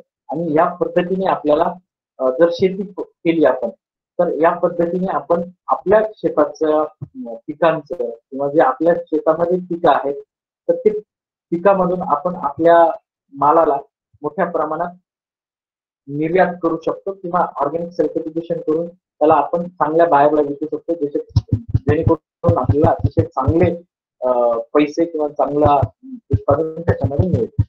आता नुकतंच 2014 मध्ये विद्यमान पंतप्रधानांनी थोडं इनिशिएटिव्ह घेऊन स्थानिक बाजारपेठ मजबूत करण्याच्या दृष्टिकोनातून एक आणखी प्रमाणीकरण पद्धत आणलेली आहे. ज्याला आपण असं म्हणतो की पार्टिसिपेटरी गॅरंटी सिस्टीम, म्हणजे सहभागिता हमी योजना असं म्हणतो. आता सहभागिता हमी योजना म्हणजे काय, तर आपलं जे केंद्रीय कृषी मंत्रालय आहे, केंद्रीय कृषी व शेतकरी कल्याणकारी जे मंत्रालय आहे यांनी ही जी योजना आहे सहभागिता हमी प्रमाणीकरण, ही योजना 2014 मध्ये आणली. राष्ट्रीय शाश्वत कृषी अभियानाच्या अंतर्गत म्हणजे नमामि गंगे नावाचा एक प्रोग्राम आहे, त्या नमामि गंगे नावाच्या जो प्रोग्राम आहे त्याच्या अंतर्गत राष्ट्रीय शाश्वत कृषी अभियान आहे आणि त्याच्या अंतर्गत परंपरागत कृषी विकास योजना जी आहे सेंद्रिय शेतीची त्याच्यामध्ये ही पार्टिसिपेटेड गॅरंटी सिस्टीम सहभागिता हमी प्रमाणीकरण योजना आणलेली आहे. आणि या प्रमाणीकरण कार्यक्रमाची जी सचिव संस्था आहे ती एनसीओप आहे. म्हणजे सेंद्रिय शेतीचं जे राष्ट्रीय केंद्र आहे ज्याला आपण गाझियाबाद म्हणतो, हे गाझियाबाद ह्या संस्थेचं सचिव संस्था म्हणून काम करते. आता ह्या प्रमाणीकरण योजनेमध्ये नेमकी आपल्याला काय करता येईल, तर ह्या प्रमाणीकरण योजनेमध्ये किमान 5 शेतकरी, जास्तीत जास्त 20 शेतकरी. आता आपण जर परंपरागत कृषी विकास योजना ह्या योजनेचा जर विचार केला तर आपल्याकडं शेतकरी जवळपास म्हणजे एका गटामध्ये 50-50 शेतकरी घेतले होते. असे 965 गट सुरुवातीला आपण स्थापन केले होते आणि प्रत्येक गटामध्ये 50 शेतकरी, प्रत्येक शेतकऱ्याचं 1 एकर क्षेत्र, किमान 1 एकर क्षेत्र असं ह्या योजनेचं स्वरूप होतं. पण तसं जर आपण पाहिलं पार्टिसिपेटरी गॅरंटी सिस्टीम, तर याच्यामध्ये किमान आपण 5 शेतकरी, जास्तीत जास्त 20 शेतकरी याच्यामध्ये समाविष्ट करू शकतो. आता महाराष्ट्र राज्याची जी योजना होती त्याच्यामध्ये आपण 50 शेतकरी घेतले, कारण ती योजना मोठ्या प्रमाणात राबवायची होती सर्वत्र, म्हणून आपण 50 शेतकऱ्यांचा विचार केला. परंतु किमान 5, जास्तीत जास्त 20 शेतकरी आपल्याला या योजनेमध्ये घेता येतात आणि याच्यामध्ये शेतकऱ्यांनीच एकत्र यायचं, शेतकऱ्यांनीच एकत्र येऊन सेंद्रिय शेती करायची. त्या सेंद्रिय शेतीचं प्रमाणीकरण जे आहे ते प्रमाणीकरण सुद्धा शेतकऱ्यांनीच करायचं आणि ह्या प्रमाणीकरणाच्या अंतर्गत जे वेगवेगळ्या पद्धतीचे जे पैलू आहेत, म्हणजे तुमचं प्रमाणीकरण करताना इन्स्पेक्शन जे होतं ते शेतकऱ्यांनी करायचं, त्यानंतर ज्या नोंदी आहेत त्या नोंदी सुद्धा शेतकऱ्यांनी भरायच्या, ट्रेनिंग जे आहे ते शेतकऱ्यांनीच घ्यायचं. आता याच्यामध्ये शेतकऱ्यांचा अंतर्भाव करण्यासाठी, म्हणजे शेतकऱ्यांना याच्यामध्ये अंतर्भूत करण्यासाठी काही एनजीओच्या अंडर रिजनल सेंटर सुरू केले होते, म्हणजे ज्याला आपण विभागीय संस्था असं म्हणतो. ज्या एनसीओच्या विभागीय संस्था आहेत त्या विभागीय संस्था, म्हणजे संपूर्ण देशामध्ये 9 विभागीय संस्था आहेत. आता आपल्या महाराष्ट्रासाठी जी नागपूरचं आरसीओ आहे, म्हणजे नॅशनल जसं सेंटर आहे ऑर्गॅनिक फार्मिंगचं, तसं जे रिजनल सेंटर आहे नागपूरचं, ती आपली विभागीय संस्था आहे. आणि या विभागीय संस्थेने आपल्या संपूर्ण राज्यामध्ये काही ठिकाणी आत्मा असेल किंवा काही ठिकाणी फार्मर प्रोड्युसर कंपन्या असतील, काही ठिकाणी शेतकरी गट असतील किंवा काही ठिकाणी शेतकऱ्यांची एनजीओ असतील, काही ठिकाणी शेतकऱ्यांचे बचत गट असतील, अशा सगळ्यांना प्रादेशिक परिषदा म्हणून मान्यता दिली. आता प्रादेशिक परिषदा म्हणजे काय, तर ही प्रादेशिक परिषद ही एनसीओच्या ज्या विभागीय संस्था, त्या विभागीय संस्थांनी नेमलेल्या संस्था आहेत. ह्या काय करतात, जे शेतकरी सहभागिता हमी पद्धतीने त्यांचं प्रमाणीकरण करत आहेत, या सहभागिता हमी प्रमाणीकरण कार्यक्रमामध्ये ह्या संस्था शेतकऱ्यांना मदत करतात. आता ते कुठल्या पद्धतीने, सगळ्यात पहिली जी मदत आहे ती आता ही सिस्टीम सुद्धा पीबीएस इंडियाची ही सिस्टीम सुद्धा ऑनलाईन पद्धतीने आता राबवली जाते. तर ही पद्धत जी ऑनलाईन पद्धतीने राबवली जाते, तर ऑनलाईन पद्धतीने राबवताना त्यांना ज्या अडचणी येणार आहेत, आता बऱ्याचशा ठिकाणी इंटरनेट उपलब्ध होत नाही किंवा शेतकऱ्यांना संगणकाचं नॉलेज नसतं, तर संपूर्ण शेतकऱ्यांचा डेटा किंवा माहिती त्यांनी संकलित करून ऑनलाईन भरून द्यायचं काम करायचं आहे. दुसरी महत्वाची गोष्ट, ही जे प्रमाणीकरण येतात, हे प्रमाणीकरण पत्र सुद्धा ऑनलाईनच मिळतात, त्याच्या प्रिंट घालून यांनी गटाला द्यायचं आहे. तिसरी महत्वाची गोष्ट, शेतकरी जे प्रशिक्षण आयोजित करणार आहे त्या प्रशिक्षणांना यांनी मोठ्या प्रमाणात उपस्थिती लावायची आहे. त्याचप्रमाणे जवळ जर कृषी सेवा, कृषी विज्ञान केंद्र असतील किंवा तुमचं कृषी विद्यापीठ असतील किंवा कृषी विभाग जो आहे महाराष्ट्र शासनाचा, तर इथले जे वेगवेगळ्या काम करणारे अधिकारी, शास्त्रज्ञ किंवा काही तज्ञ लोक आहेत, यांचं मार्गदर्शन त्या लोकांना त्यांनी करून द्यायचं. महत्वाची जी गोष्ट आहे की जे ट्रेनिंग आहे, म्हणजे आपण फील्डवर जे म्हणतो डेमॉन्स्ट्रेशन ट्रेनिंग, ते डेमॉन्स्ट्रेशन ट्रेनिंग घ्यायला सुद्धा त्यांनी मदत करायची. आता डेमॉन्स्ट्रेशन ट्रेनिंग कुठलं आलं, तर आपल्याला नीमार्क कसं बनवायचं, गांडूळ खत कसं बनवायचं, त्यानंतर दशपर्णी आग कसं बनवायचं, किंवा तुमच्याकडे नाडेची अतिशय फेमस अशी कंपोस्ट पद्धती आहे, ही पद्धतीने कसं खत बनवायचं. तर ह्या सगळ्या गोष्टी ज्या आहेत, ह्या सगळ्या गोष्टी दाखवण्यासाठी आपल्याला ही जी संस्था आहे ही संस्था मोठ्या प्रमाणात आपल्याला काम करताना दिसते. आता ह्या सगळ्यामध्ये जर आपण पाहिलं तर ह्या सगळ्यामध्ये एक अतिशय महत्वाची गोष्ट अशी आहे की जर आपण पाहिलं की ह्या ज्या प्रमाणीकरण संस्था आहेत, म्हणजे ह्या ज्या प्रमाणीकरण परिषदा आहेत, या प्रमाणीकरण परिषदांना जी मान्यता मिळते ही विभागीय परिषदेकडून मिळते. म्हणजे ज्या एनसीओच्या विभागीय संस्था आहेत त्या विभागीय संस्थांकडून त्यांना प्रमाणीकरणासाठी मोहर मिळते. आता याच्यावर कंट्रोल जे आहे या प्रादेशिक संस्थेवर, याच्यावर कंट्रोल सुद्धा विभागीय संस्थांचं असतं.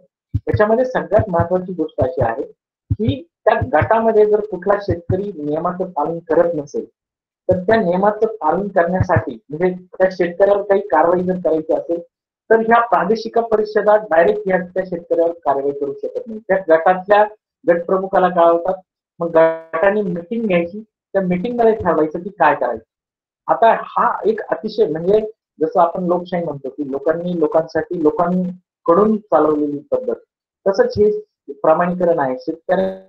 शेतकऱ्यांसाठी शेतकऱ्यांकडून चालवलेली प्रमाणीकरण पद्धत. म्हणजे या योजनेच्या अंतर्गत जर आपण पाहिलं तर प्रमाणीकरण तुमच्या हातात आणि प्रमाणीकरण तुमच्या दारात असं म्हटलं तरी मला वाटतं वावगं ठरणार नाही की अतिशय चांगली ही प्रमाणीकरण संस्था आहे, प्रमाणीकरण पद्धत आहे. आता या प्रमाणीकरण पद्धतीचं जर आपण कार्यप्रणाली पाहिली तर याच्यामध्ये सगळ्यात महत्वाचं आहे स्थानिक गट. म्हणजे किमान 5 शेतकरी, जास्तीत जास्त 20 शेतकऱ्यांनी बनवलेला स्थानिक गट. दुसरा आहे प्रादेशिक परिषद. आता प्रादेशिक परिषद कुठली मी सांगितलं की एनजीओ असेल किंवा तुमचा कृषी विभागाचा आत्मा विभाग असेल किंवा एफसीओ असेल किंवा तुमचा शेतकरी बचत गट असेल तर हे प्रादेशिक परिषद म्हणून काम करतात. विभागीय परिषद म्हणजे ज्या नॅशनल सेंटर फॉर ऑर्गॅनिक फार्मिंगच्या ज्या विभागीय परिषद आहे, जसे आपली नागपूरची आरसीएफ आहे ही आपली विभागीय परिषद. आणि ह्या सगळ्या गोष्टींना रेग्युलेट करणारी national centre for organic farming ही सचिव संस्था आहे. आणि त्याच्यानंतर ह्या सगळ्याच्या वरती नॅशनल ऍडव्हायझरी कमिटी आहे की जे ह्या प्रमाणीकरण कार्यक्रमाच्या गाईडलाईन्स ठरवते, याच्यात ते बदल करायचे आहेत का, याचं अंमलबजावणी कशी करायची हे सगळं ठरवते. आता ह्या दोन्ही प्रमाणीकरण पद्धतीमध्ये जर आपण पाहिलं तर आता ह्या दोन्ही प्रमाणीकरण पद्धतीमध्ये तुम्ही आता जर तुम्हाला स्क्रीनवर दिसत असेल तर स्क्रीनवर वेगवेगळे प्रमाणीकरणाचे प्रकार दाखवलेले आहेत. तर ह्या दोन्ही प्रमाणीकरण पद्धतीमध्ये आपल्याला वेगवेगळ्या पद्धतीचं ऑर्गॅनिक सर्टिफिकेशन किंवा सेंद्रिय शेतीचं प्रमाणीकरण किंवा सेंद्रिय उद्योगाचं प्रमाणीकरण आपल्याला करता येणार आहे. पूर्वी आपल्याला पार्टिसिपेटिव्ह गॅरंटी सिस्टीम जी आहे ती एका शेतकऱ्याचं प्रमाणीकरण देत नव्हती, पण आता नुकतंच म्हणजे आता सप्टेंबर ऑक्टोबर मध्ये त्यांनी निर्णय घेतला आणि आता वैयक्तिक शेतकऱ्याचं प्रमाणीकरण सुद्धा पीजीएसच्या अंतर्गत सुरू केलेलं आहे. दुसरं वेगवेगळे ज्या गोष्टी आहेत म्हणजे ऑर्गॅनिक प्रोसेसिंग, ऑर्गॅनिक ट्रेडिंग, त्याच्यानंतर वाईल्ड कल्टिव्हेशन, हनीबी प्रोडक्शन, त्याच्यानंतर तुमच्या पाळीव प्राण्यांचं म्हणजे डेअरीचं जे आहे पाळीव प्राणी किंवा दुग्धजन्य पाळीव प्राणी तर यांचं सर्टिफिकेशन हे करायला आता पीजीएसनी सुरुवात करायचं ठरवलेलं आहे. पूर्वी हे सगळं फक्त एमपीओपी करायचं आणि पीजीएस फक्त शेतकरी गटाचं प्रमाणीकरण करायचं. परंतु आता ह्या सगळ्या गोष्टी पीजीएस सुद्धा करायला सुरुवात केलेल्या आहे आणि पीजीएसचं सुद्धा टार्गेट असं आहे की आपल्या नियमाप्रमाणे प्रमाणित होणारे जे शेतकरी आहेत त्यांचा माल सुद्धा निर्यात करता यावा यासाठी म्हणजे मोठ्या प्रमाणात प्रयत्न करते. म्हणजे जे मिनिस्ट्री ऑफ ऍग्रिकल्चर डिपार्टमेंटच्या अंडर जे प्रमाणीकरण चालतं ते पीजीएस प्रमाणीकरण आहे. पूर्वी याला म्हणजे आजही याला निर्यात करण्यासाठी मुभा नाही, परंतु हे प्रयत्न करतात. म्हणजे आता येणारा जो कालावधी येणारे 2 वर्ष 3 वर्ष तर हे शक्य होऊ शकेल की पीजीएस सर्टिफिकेशन तुम्ही घेतलं तर तुमचा माल तुम्ही निर्यात करू शकाल, हे सुद्धा आता होणार आहे. तर आता आपल्या ह्या दोन्ही प्रमाणीकरणाच्या अंतर्गत कुठल्या विषयांमध्ये आपल्याला प्रमाणीकरण करता येतं हे आपण पाहू. सगळ्यात पहिलं जे आहे पीक उत्पादन. आता पीक उत्पादन म्हणजे सामान्यातला सामान्य शेतकरी जे सर्टिफिकेशन करतो ते पीक उत्पादन. मग त्याच्यामध्ये एक शेतकऱ्याचं प्रमाणीकरण येतं आणि दुसरं गटाने जर आपण प्रमाणीकरण केलं तर ते गटाचं प्रमाणीकरण येतं. आता एनपीओपी मध्ये आपण किमान 25 शेतकरी आणि जास्तीत जास्त 500 शेतकरी असे गट करू शकतो. असे जर आपण गट केले तर जो खर्च आहे तो पर हेक्टरी अतिशय म्हणजे 800 ते 1000 रुपये फक्त वर्षाला खर्च आहे. त्यामुळे एनपीओपी म्हणजे ज्या शेतकऱ्यांना त्यांचा माल निर्यात करायचा आहे असे शेतकरी एनपीओपीचं प्रमाणीकरण सुद्धा अतिशय चांगल्या पद्धतीने करून घेऊ शकतात. त्यानंतर दुसरं महत्वाचं याच्यामध्ये आहे की पाळीव प्राणी व दुग्धजन्य पाळीव प्राणी पुनरुत्पादन सेंद्रिय प्रमाणीकरण. मग याच्यामध्ये तुमचं गायी येतील, याच्यामध्ये तुमच्या शेळ्या मेंढ्या येतील, याच्यामध्ये पालन येईल, याच्यामध्ये पोल्ट्री फार्म येतील. आता या पद्धतीने सर्टिफाईड झालेलं चिकन किंवा मीट सुद्धा, याला सुद्धा प्रचंड डिमांड आहे गल्फ कंट्रीमध्ये. जर तुम्ही ईद हा एक मोठा सण असतो. ईदला जर आपण पाहिलं तर गल्फ कंट्रीमध्ये जे जाणारं मटन आहे, म्हणजे आपल्या भारतातून किंवा चिकन जे आहे, तर सर्टिफाईड चिकन सुद्धा मोठ्या प्रमाणात एक्सपोर्ट होतं आणि त्याला रेट सुद्धा अतिशय चांगला आहे. म्हणजे तुम्ही जर ऑर्गॅनिक पद्धतीने शेळ्या किंवा बकऱ्या पाळल्या आणि ऑर्गॅनिक पद्धतीने स्लॉटर हाऊसचं प्रोसेसिंगचं जर सर्टिफिकेशन करून घेतलं तर तुम्हाला मोठ्या प्रमाणात हे चिकन मटन सुद्धा आपल्याला सर्टिफाईड करून विकता येतं. त्यालाही अतिशय चांगला स्कोप आहे. त्यानंतर जैविक निविष्ठांचे प्रमाणीकरण. आता जैविक निविष्ठांचं प्रमाणीकरण फक्त एनपीओपीच्या अंतर्गतच केलं जातं. आता जैविक निविष्ठा म्हणजे काय? आपण शेतामध्ये जे बायो फर्टिलायझर, बायो पेस्टिसाइड वापरतो, की ज्या वेगवेगळ्या कंपन्या बनवतात, हे ह्या ज्या निविष्ठा आहेत त्या खरंच सेंद्रिय पद्धतीने बनवलेल्या आहेत का, खरंच त्या सेंद्रिय शेतीच्या उपयुक्त आहेत का, त्याच्यामध्ये काही रासायनिक घातलेले नाहीये, हे सगळं पाहण्यासाठी त्याचं सर्टिफिकेशन केलं जातं. आणि जैविक निविष्ठाचं प्रमाणीकरण अजून एका दृष्टीने महत्वाचं आहे की जर शेतकरी सेंद्रिय शेती करत असतील किंवा आता बरेचसे शेतकरी तुम्ही पाहिले तर जैविक निविष्ठा मोठ्या प्रमाणात आत्मसात करतायत. परंतु ह्या जैविक निविष्ठा कुठल्या घ्यायच्या? ज्या निविष्ठांचं प्रमाणीकरण झालेलं आहे, 29 प्रमाणीकरण संस्था ज्या अॅपेडानी मान्यता दिली आहे, अशा कुठल्याही प्रमाणीकरण संस्थेनी जर या निविष्ठांचं प्रमाणीकरण केलेलं असेल तर अशा निविष्ठा ह्या शेतकऱ्यांनी वापराव्यात. ज्याचा अर्थ असा होतो की ह्या 100% सेंद्रिय आहेत, त्याच्यामध्ये कुठल्याही प्रकारचं माल प्रॅक्टिस केलेले नाही. त्याच्यामुळे जैविक निविष्ठा ह्या अतिशय महत्वाचा विषय आहे आणि त्याचं प्रमाणीकरण झालेल्या निविष्ठा शेतकऱ्यांनी त्यांच्या शेतामध्ये वापरल्या पाहिजे. त्यानंतर सेंद्रिय शेतमाल प्रक्रिया प्रमाणीकरण आहे, ज्याला आपण ऑर्गॅनिक प्रोसेसिंग म्हणतो. जर आपण मोठ्या प्रमाणात ऑर्गॅनिक आंबे बनवणार असतो आणि त्याचा ज्यूस आपल्याला ऑर्गॅनिक पद्धतीने काढायचा आणि तो एक्सपोर्ट करायचा, तर आपल्याला ऑर्गॅनिक प्रोसेसिंगचं सर्टिफिकेशन घ्यावं लागतं. आता ऑर्गॅनिक प्रोसेसिंग म्हणजे काय? तर सेंद्रिय पद्धतीने बनवलेला जो आंबा आहे त्याचं क्लिनिंग होतं, मग त्याच्यामध्ये काही वास येणारे घटक आहे, काही प्रिझर्वेटिव्ह आहे, ते टिकवणार आहे, त्याचं पॅकिंग मटेरियल, हे सगळं कुठलं असावं हे स्टँडर्डनी सांगितलेलं आहे. आणि ते त्याच पद्धतीने वापरतायत की नाही हे सगळं पाहिजे आणि मग त्यानुसार आपल्याला ऑर्गॅनिक सर्टिफिकेशन याचं मिळतं.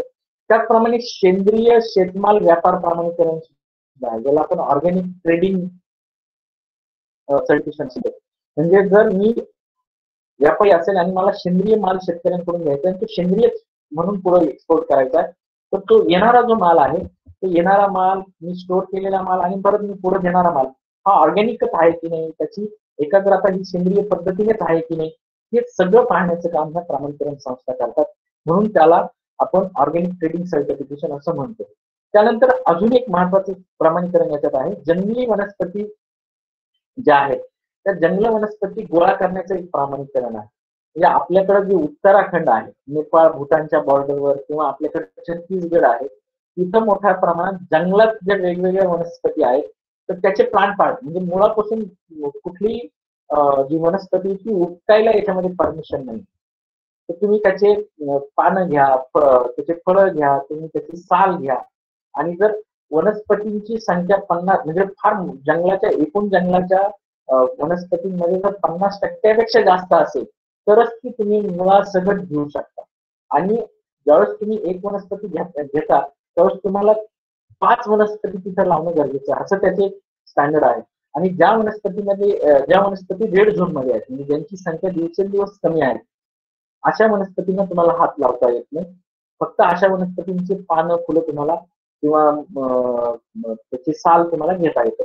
परंतु हे सर्टिफिकेशन करताना तिथल्या आदिवासी शेतकऱ्यांमार्फतच आपण करून घेऊ शकतो.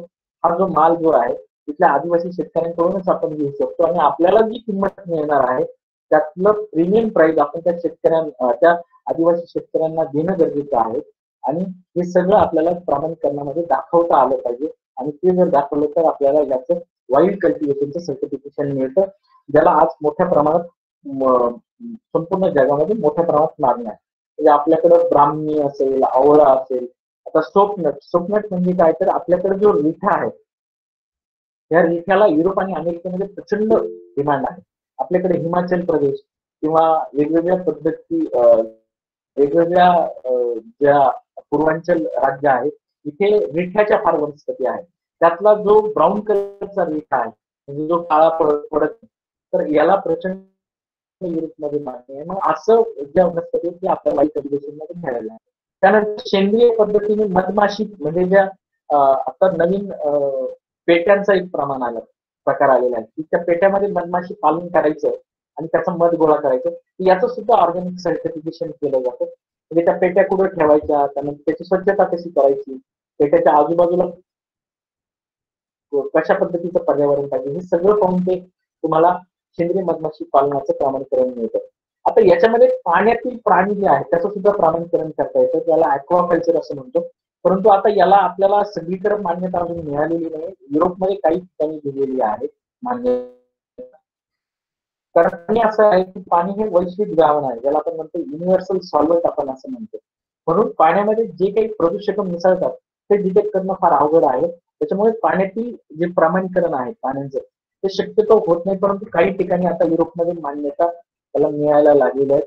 म्हणजे तुमचे प्रॉन्स असतील फिश असतील किंवा तुमच्याकडे वेगवेगळ्या प्रकारचे जे ऑक्टोपस वगैरे असतील जे ज्या पाण्यातल्या म्हणजे पाण्यातल्या वनस्पती किंवा जे प्राणी खातात लोक तर याचं प्रमाणीकरण याच्यामध्ये करता येतं.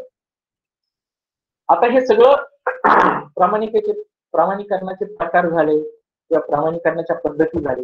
आता या प्रामाणिकाचे प्रकार आणि पद्धतींच्या पलीकडे जर आपण जाऊन पाहिलं तर सामान्यातल्या सामान्य शेतकऱ्याला जर त्याचं प्रमाणीकरण करायचं असेल शेताचं तर त्यांनी काय करावं कुठले स्टँडर्ड पाहावे मी 5 ते 10 मिनिटांमध्ये तुमचे स्टँडर्ड सांगतो. आता या स्टँडर्ड मध्ये सगळ्यात महत्वाचं काय आहे की तुम्ही खत वापर म्हणजे सगळ्यात महत्वाचं की तुम्ही दरवर्षी हे प्रमाणीकरण केलं पाहिजे. म्हणजे सेंद्रिय शेतीचा जो कार्यक्रम आहे हा अखंडतेवर चालणार आहे. त्यामुळे तुम्ही तुमच्या शेतीचं दरवर्षी प्रमाणीकरण केलं पाहिजे. तुमच्या शेतीमध्ये तुम्ही मोकाट जनावर चरायला सोडता कामा नये कारण त्यांचे जे विष्ठा पडतात शेतीमध्ये त्याच्यामुळे तुमच्या शेतीच्या प्रमाणीकरणाच्या कार्यक्रमात बाधा येऊ शकते. दुसरी महत्वाची गोष्ट आहे की तुमच्या शेतीचं जे प्रमाणीकरण करायचं त्याच्या आजूबाजूला तुम्ही वेगवेगळ्या पद्धतीच्या वनस्पती लावलं पाहिजे. चांगलं एन्व्हायरमेंट तयार केलं पाहिजे की जेणेकरून तिथं ज्या पडीक जमिनी असतील तर तिथं तुम्ही पाणी अडवलं पाहिजे पाणी तिथं जिरवलं पाहिजे.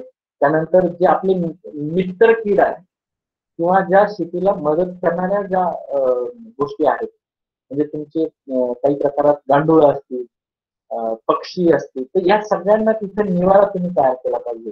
म्हणजे अशा पद्धतीने नैसर्गिक किंवा प्राकृतिक दृष्ट्या संपन्न अशा पडीक किंवा जमिनी किंवा तुमच्या वर्कत ज्या जमिनी आहेत किंवा भूमी नाले किंवा ओढे तलाव किंवा दलदलीचे जे क्षेत्र आहे किंवा इतर जे तुमचे जलसाठे आहेत तर याच्यावर तुम्ही पर्यावरण उभं केलं पाहिजे की जेणेकरून आपल्याला सेंद्रिय शेतीला ते पूरक असे चालेल.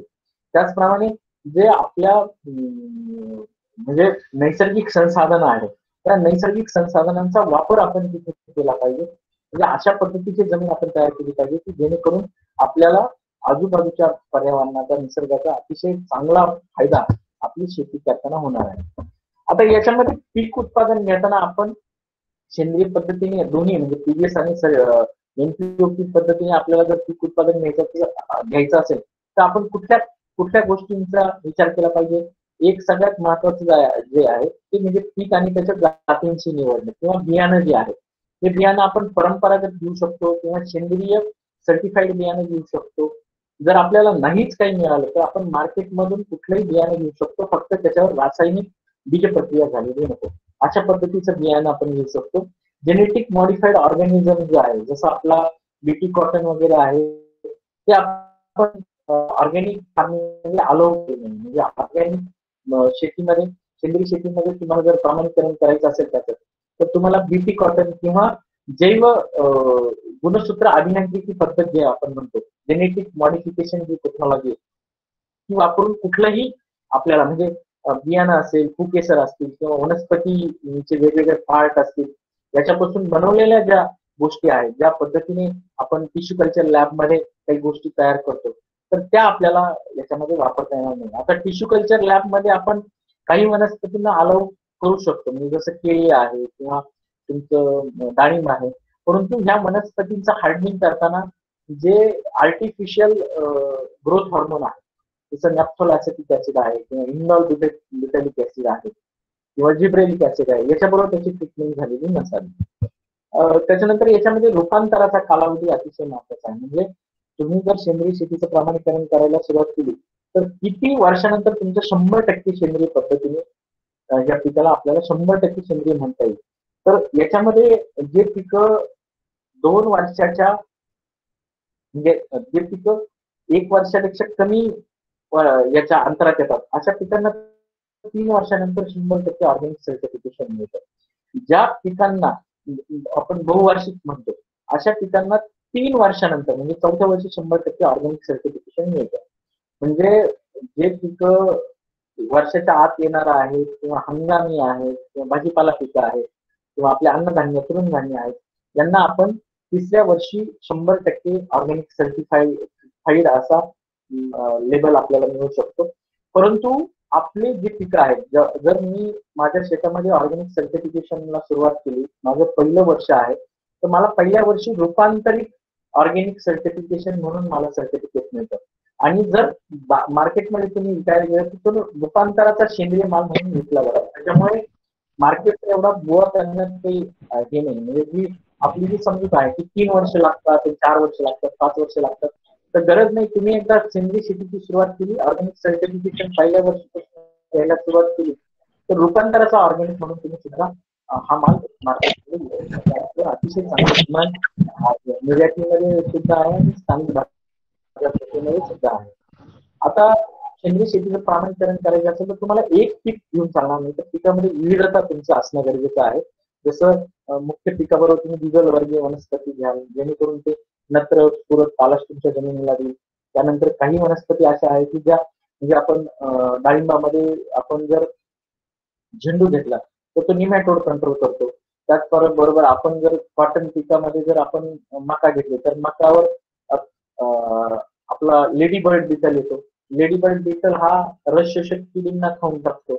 त्याच्यानंतर आपण जर चवळी घेतली तर चवळीवर क्रायसोपा कार्निया येतो. क्रायसोपा कार्निया हा रस शोषक किडींचे वेगवेगळ्या रस शोषक किडींचे वेगवेगळ्या पद्धतीत अंडे खातो. आता मानाचा विचार केला तर तो जवळपास 750 ते 750 अंडी एका वेळी खातो. म्हणजे अशा पद्धतीने आपल्याला जे पीक उत्पादनात जर आपण निविदा ठेवली तर जे सहचारी पद्धतीचे पिकं आहेत ते सहचारी पद्धतीचे पिकं आपल्याला कीड असेल, रोग असेल किंवा तण नियंत्रणामध्ये अतिशय महत्वाची मदत करतात. त्याच्यामुळे पीक उत्पादनात विविधता असणं याच्यामध्ये गरजेचं आहे. त्याच्यानंतर सगळ्यात महत्वाचं खत वापर धोरण. आता खत वापर धोरणामध्ये तुम्ही शेतावर बनवलेल्या कुठल्याही निविष्ठा वापरू शकता. फक्त त्याच्यामध्ये तंबाखू आपल्याला वापरता येत नाही, सोनखत वापरता येत नाही, मानवी मलमूत्र आपल्याला वापरता येत नाही आणि डायरेक्ट जे शेणखत आहे ते शेणखत, ताजं शेणखत आपल्याला आपल्या शेतामध्ये वापरता येत नाही. त्याच्यावर आपण हे केलं पाहिजे, त्याचं कंपोस्टिंग केलं पाहिजे. दुसरी महत्वाची गोष्ट, कुठल्याही प्रकारचं रासायनिक खत आपल्याला वापरता येत नाही. तिसरी महत्वाची गोष्ट याच्यामध्ये असं आहे की ज्या गोष्टी तुम्ही मार्केटमधून आणणार आहात म्हणजे बायो फर्टिलायझर म्हणून त्या प्रमाणित पाहिजे. ज्या 29 प्रमाणीकरण संस्था आहेत या 29 प्रमाणीकरण संस्थांपैकी कुठल्याही एका प्रमाणीकरण संस्थेने त्याला मान्यता दिली पाहिजे आणि अशा पद्धतीने ते प्रामाणिक पाहिजे. त्याच्यानंतर सगळ्यात महत्वाची गोष्ट याच्यामध्ये अशी आहे की तुम्हाला जे खनिज खतं वापरायचे आहे ते खनिज खतं तुम्ही सेंद्रिय खतांना पूरक म्हणून वापरू शकतात आणि ते वापरताना तुम्ही नैसर्गिक स्थितीतच वापरणं गरजेचं आहे. त्याच्यावर रासायनिक प्रक्रिया करून त्याची विद्राव्यता म्हणजे ज्याला आपण म्हणतो ना की वॉटर सोल्युबिलिटी ती वाढवलेली नसावी. त्याच्यानंतर पोटॅशियम, मॅग्नेशियम किंवा सूक्ष्म अन्नद्रव्यासारखी जे हेवी मेटल्स आहेत किंवा ज्याला आपण जड धातू म्हणतो अशी जी खतं आहेत ही अशी खतं आपल्याला काही प्रमाणात वापरायला मुभा आहे. त्याच्यामध्ये मग बेसिक स्लॅग असेल, रॉक फॉस्फेट असेल किंवा मैला असेल किंवा तुमचं प्रेस मड असेल, तर असं जर तुम्ही ते व्यवस्थित कंपोस्टिंग वगैरे केलं किंवा ज्या आता रॉक फॉस्फेट आहे हा कुठली प्रक्रिया न करता जर तुम्ही वापरला तर तुम्हाला वापरता येतील. त्याच्यानंतर मिनरल पोटॅशियम, मॅग्नेशियम खतं, ट्रेस इलेमेंट म्हणजे जसं पारा, आर्सेनिक, कॅडमियम, कॉपर किंवा फेरस, झिंक युक्त जे खतं आहेत यांच्यावर बॅन घातलेला आहे. नायट्रेट किंवा युरिया सारखे जे कृत्रिम नत्रयुक्त खतं आहेत यांच्या वापरावर पूर्ण बंदी आहे. चिलेन नायट्रेट किंवा इतर कृत्रिम जी नत्रयुक्त खतं आहेत हे सुद्धा आपल्याला आपल्या या कार्यक्रमामध्ये वापरता येत नाही. आता कीड रोग आणि तण याचं व्यवस्थापन करताना सुद्धा ह्याच गोष्टी लक्षात घ्यायच्या आहेत की जे तुम्ही स्थानिक पद्धतीने तयार केलेले आहे म्हणजे दशपर्णी अर्क असेल किंवा तुमचं लमित अर्क असेल किंवा वेगवेगळ्या पद्धतीने जे तुम्ही नैसर्गिक संसाधनांपासून बनवतात ते कीड रोग नियंत्रणासाठी पदार्थाचे ते तुम्हाला वापरता येतात. त्यानंतर वनस्पती, प्राणी आणि सूक्ष्म जीवापासून तयार केलेले सर्व प्रकारच्या ज्या कीड आणि रोग किंवा तण नियंत्रणासाठीच्या ज्या गोष्टी आहेत तुम्हाला तुमच्या शेतामध्ये वापरता येतात. कीड रोग आणि तण नियंत्रणासाठी जर तुम्ही मार्केटमधून मटेरियल आणणार असाल ज्याला आपण बायोपेस्टिसाइड म्हणतो किंवा बायो हर्बिसाइड म्हणतो तर ह्या गोष्टी प्रमाणीकरण संस्थेने प्रमाणित असणं गरजेचं आहे. जर त्या प्रमाणित नसतील तर तुम्हाला त्या तुमच्या शेतामध्ये वापरता येणार नाही. त्यानंतर उष्णतेचा वापर करून तण नियंत्रण भौतिक नैसर्गिक पद्धतीने कीड रोग आणि तणांचा बंदोबस्त तुम्हाला या पद्धतीने करता येतो. तर उष्णतेचा वापर म्हणजे कुठला? थर्मल स्टरिलायझेशन, सूर्याची उष्णता. त्याच्यानंतर सूर्याच्या उष्णतेच्या साह्याने आपल्याला जमिनीचे निर्जंतुकीकरण ज्याला आपण स्टरिलायझेशन म्हणतो असे करता येईल. त्याप्रमाणे आपण जे अवजार किंवा हत्यारं वापरतो ते हत्यारं अवजार वापरताना ते आपण व्यवस्थित स्वच्छ केलेली असावी. त्याच्यानंतर आपण तणनाशक, बुरशीनाशक, कीटकनाशक आणि इतर जे रसायनं आहेत रासायनिक पद्धतीने बनवलेले याचा संपूर्ण वापर आपण बंद करणं गरजेचं आहे. त्याचप्रमाणे जनुकीय अभियांत्रिकी पद्धतीचा जो वापर आहे ते वापरून तयार केलेले पदार्थ किंवा कीटकनाशक आपल्याला आपल्या शेतामध्ये वापरता येणार नाही. आणि सगळ्यात महत्वाची जी गोष्ट आहे की आपण कीड रोग आणि तण नियंत्रण करताना जे परोपजीवी कीड आहे जे आपल्या सेंद्रिय शेतीला मदत करतात त्यांना कुठल्याही प्रकारे धक्का पोहोचणार नाही असे पदार्थ जर आपण वापरले किंवा प्रमाणीकरण यंत्रणेला जर आपण ते पटवून दिलं तर आपलं प्रमाणीकरण होण्यामध्ये अडचण येणार नाही. त्यानंतर मानकांमध्ये शेतीच्या दूषितीकरणाचं नियंत्रण हे अतिशय महत्वाचं आहे. आता याच्यामध्ये आपल्याकडे काही मल्चिंग वापरतात तर ऑर्गॅनिक पद्धतीमध्ये आपण पॉलिइथिलीन, पॉलिप्रॉपिलीन किंवा पॉलिकॉर्बोनेट मल्चिंग वापरू शकतो. पॉलिक्लोराईड जे पदार्थ आहे त्यापासून बनवलेलं मल्चिंग आपल्याला वापरता येत नाही. त्याचप्रमाणे सगळ्यात महत्वाची ही गोष्ट आहे की आपण दूषितीकरणाच्या नियंत्रणासाठीच जिथं आपण शेती करतो तिथं नदीच्या पुराचं पाणी किंवा समुद्राचं पाणी आपल्या शेतात येणार नाही किंवा इंडस्ट्रीचं जे वेस्ट वॉटर आहे ते आपल्या शेतात येणार नाही याची काळजी आपण घेणं गरजेचं आहे. त्यानंतर शेजारच्या शेतातलं प्रदूषण आपल्या शेतामध्ये होणार नाही ही काळजी घेणं गरजेचं आहे. म्हणून आपण शेजारच्या आपल्या शेतामध्ये काही प्रमाणात आपण अंतर ठेवलं पाहिजे, त्याच्यावर बॉर्डर क्रॉप लावले पाहिजे जेणेकरून त्याला आपण बफर झोन असं म्हणतो म्हणजे जे काही प्रदूषण आहे ते आपल्याला टाळता येईल. त्यानंतर सगळ्यात शेवटचा याच्यामध्ये मुद्दा आहे तो मृदा आणि जलसंधारण. आता मृदा आणि जलसंधारणामध्ये काय आहे की सेंद्रिय पदार्थ जाळून जमीन स्वच्छ करण्याच्या पद्धतीचा अवलंब बंद करणं गरजेचं आहे. जमिनीवर वाळलेले गवतसेंद्रिय पदार्थ, जैविक घटक हे न जाता जर जमिनीत पुरले तर त्याचा अतिशय चांगला फायदा होतो. दुसरी महत्वाची गोष्ट आपल्या शेताच्या आजूबाजूला जी जंगलं आहेत प्राथमिक अवस्थेची ती तोडण्याला मनाई आहे. जमिनीची धूप होऊ नये म्हणून आपण मल्चिंग वगैरे करणं, बांध घालणं, त्यानंतर उताराच्या दिशेने आडव्या पद्धतीने शेती नांगरणं ह्या पद्धती आपण करणं गरजेचं आहे. प्रमाणापेक्षा जास्त पाणी आपण वापरलं नाही पाहिजे. त्यानंतर सगळ्यात महत्वाची गोष्ट आहे की जमिनीची प्रत आपली खराब होणार नाही यासाठी आपण व्यवस्थित जमीन आणि पाण्याचं व्यवस्थापन करणं गरजेचं आहे. जमीन खारवट क्षारयुक्त होऊ नये यासाठी आपण प्रयत्न केले पाहिजे. त्या सगळ्या गोष्टी जर तुम्ही पाळल्या तर आपल्याला ऑर्गॅनिक सर्टिफिकेशन घ्यायला कुठली अडचण येत नाही. आज तुम्ही जर स्क्रीनवर पाहत असाल तर अशा पद्धतीने तुम्हाला ऑर्गॅनिक सर्टिफिकेशन मिळतं. तुमचा माल विकण्यासाठी अजून एक सर्टिफिकेशन येतं त्याला आपण ट्रान्झॅक्शन सर्टिफिकेट म्हणतो. ते ट्रान्झॅक्शन सर्टिफिकेट तुम्हाला अशा पद्धतीचं दिसतं म्हणजे तुम्हाला निर्यात करायची असेल किंवा कुठल्याही बायरला हे सर्टिफिकेट द्यायचं असेल तर तुम्हाला प्रमाणीकरण संस्थेकडून हे सर्टिफिकेट मिळतं. आता जैविक भारत नावाचा एक नवीन कार्यक्रम भारत सरकारने आणलेला आहे. Food safety standard authority of इंडियाच्या अंतर्गत हा कार्यक्रम आहे.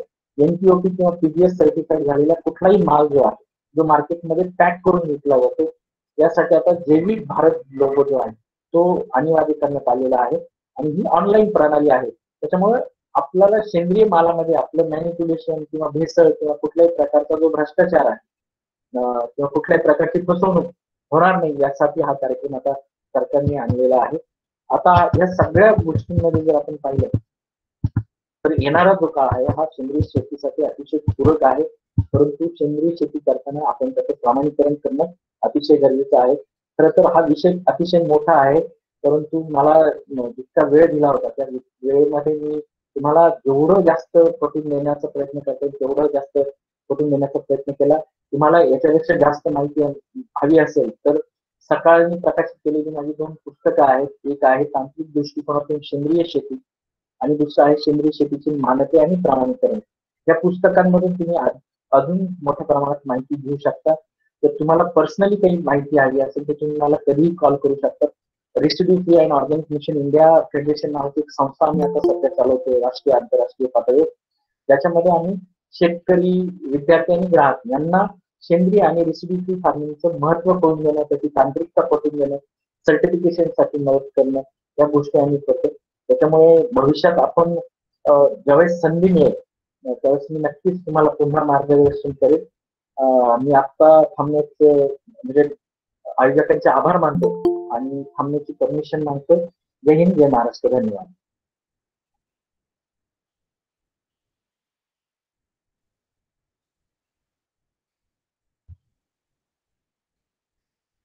हॅलो.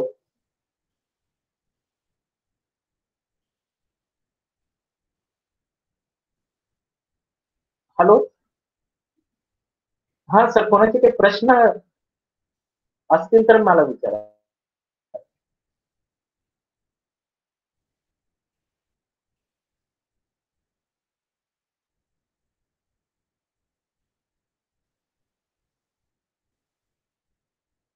हॅलो.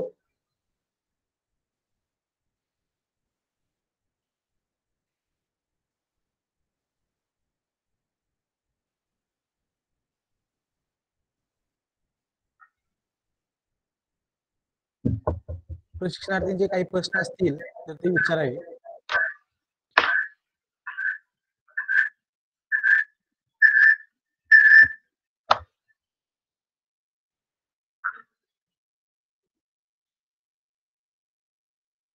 सर, आवाज आला व्यवस्थित? हो सर, आला. ओके.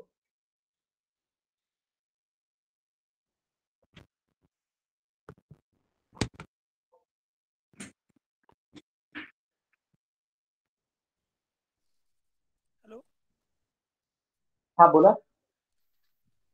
सर, आर्थिक परिस्थितीनं कमजोर हा. असणाऱ्या शेतकऱ्यांच्यासाठी सेंद्रिय पद्धत करता येते का?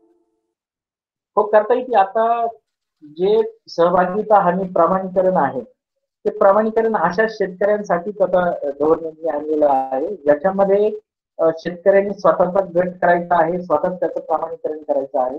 आणि आता तालुका स्तरावर, जिल्हा स्तरावर मार्केटिंग फॅसिलिटी सुद्धा उपलब्ध गव्हर्नमेंट त्याला करून देत आहे. आणि याचा जर खर्च जर आपण पाहिला तर अतिशय कमी, 3 वर्षासाठी 1000 रुपये किंवा 500 रुपये 800 रुपये इतका कमी खर्च आहे. आणि जे आता योजनेमध्ये शेतकरी होते त्यांच्यासाठी हे सगळं फ्री होतं. उलट या शेतकऱ्यांना प्रोत्साहनपर निधी आलेला आहे वेगवेगळ्या गोष्टींसाठी, निविष्ठा बनवण्यासाठी, त्यांचा मालाचं विपणन करण्यासाठी. गटात फक्त आता जे तुम्हाला निधी येतात ते सगळे गटांद्वारे येतात. आणि काही म्हणजे काही जिल्ह्यातल्या शेतकऱ्यांना गटांना गाड्या सुद्धा तिथे मिळाल्या की आपल्याला आपला माल जर डिलिव्हर करायचा आहे शहरांमध्ये किंवा आजूबाजूच्या मार्केटिंग ठिकाणी तर त्या ठिकाणी त्यांना गाड्या सुद्धा मिळालेल्या आहेत, गव्हर्नमेंटने पुरस्कृत केलेल्या आहे. आणि जर आपल्याला योजना सोडून जरी करायचं असलं तरी अतिशय स्वस्त अशी ही योजना आहे. त्यामुळे पीजीएस ही अतिशय सोपी आणि कोणी कुठल्याही सेंद्रिय शेतकऱ्याला करता येण्यासारखी पद्धत आहे. पण सर, कमी शिकलेले शेतकरी आहेत ना ते सेंद्रिय शेतीकडे वळत नाहीत. आता आपण प्रयत्न करतोय की जास्ती, आता तुम्ही पाहिलं असेल हे सगळं इंग्लिश मधलं डॉक्युमेंट आपण मराठीमधून अतिशय सुलभ अशा भाषेत सांगतोय. सरकारच्या सुद्धा म्हणजे जे महाराष्ट्र शासनाचं प्रमाणीकरणाची पुस्तिका आहे ती मी स्वतः बनवलेली आहे मराठीतून, आणि ती जवळपास 1,00,000 शेतकऱ्यांपर्यंत पोहोचवलेली आहे. आणि आता कितीतरी लोक आहेत जे सेंद्रिय पद्धतीने शेती करायला मार्गदर्शन करतात, तज्ज्ञ आहेत, शेतकरी आहेत, त्याच्यानंतर विद्यापीठ आहेत, कृषी विज्ञान केंद्र आहेत. मग आता माहिती सर्वत्र मिळते, फक्त गरज आहे ती शेतकऱ्यांनी आत्मसात करण्याची. अॅग्रोवन सारख्या पेपर मधून आता अतिशय चांगले लेख प्रसिद्ध होतात सेंद्रिय शेतीबद्दल किंवा प्रमाणीकरणाबद्दल. तर तो शेवटी त्यांचा प्रश्न येतो, तर त्यांनी आत्मसात करणं गरजेचं आहे, कोणाला विचारणं गरजेचं आहे. आता प्रत्येक ठिकाणी म्हणजे शेतकरी जरी शिकला नसला तरी शेतकऱ्यांची मुलं शिकलेले आहेत. आज मी शेतकरी कुटुंबातलाच आहे, तर मी शिकलो, मी लिहितो, वाचतो, असं म्हणजे आता अशी परिस्थिती राहिली नाही. त्याच्यामुळे मला वाटत नाही आता एवढा काही फरक त्याचा पडत असेल, परंतु ती मानसिकता आहे. शेवटी तुम्हाला मार्केट किती भेटतं, तुम्हाला उत्पादन किती भेटतं, हे सगळ्या गोष्टी त्याच्यावर डिपेंड आहेत. त्याच्यामुळे अजून लोक फारसे तयार होत नाही, पण येणारा काळ आता याचाच आहे, म्हणजे सेंद्रिय किंवा रेसिड्यू फार्मिंग. हो.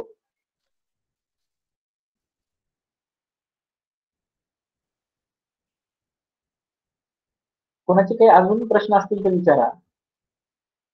तर काय झालं, मी बोलत असताना माझाच इको मला ऐकायला येतो, त्यामुळे मला माहित नाही तुम्हाला किती समजलं. पण जर काही तुमचे प्रश्न असतील तर तुम्ही विचारा, आत्ता विचारा. जर तुम्हाला आत्ता नाही विचारा असं वाटलं, स्क्रीनवर माझे नंबर आहेत, मेल आयडी आहे, ती मला कधी विचारा. प्रशिक्षणार्थीने एक सूचना आहे बघा, काय तुमच्या दुपारच्या सेशनला आपण पुन्हा ह्या सेशनच्या नंतर म्हणजे दुपारच्या सेशन नंतर संपल्यानंतर आपण काय प्रश्न असले तर विचारावेत. आता खरं तर वेळ पण तसा संपलेला आहे, 1.5 तास जास्त झालेला आहे आपला. आपण या ठिकाणी मला वाटतं थांबावं आणि आपले काय प्रश्न असतील तर आपण दुपारच्या सेशनला घेऊया. चालेल. तर खूप खूप धन्यवाद सर. अत्यंत चांगल्या पद्धतीने आपण सर्टिफिकेशन प्रोसिजर, विविध देशाचे स्टँडर्ड्स अत्यंत चांगल्या पद्धतीने आपण या ठिकाणी लोकांना मार्गदर्शन केलं आणि आमच्या सर्व प्रशिक्षणार्थींना याचा नक्कीच फायदा होईल, त्यात कुठलीही शंका नाही. फळं आणि भाजीपाला, रेसिड्यू फ्री फळं आणि भाजीपाला उत्पादन याच्या बाबतीमध्ये खाली शेतकऱ्यांना मार्गदर्शन करतानाही आमच्या स्टाफला खूप याचा फायदा होणार आहे. किंवा अवेअरनेस मेकिंग आणि तिथून पुढची प्रोसिजर तरी या हेतून आपण साध्य केलेला आहे. नक्कीच याचा फायदा आपल्याला पुढच्या प्रक्रियेसाठी होणार आहे, यात कुठलीही शंका नाही. ओके, धन्यवाद सर.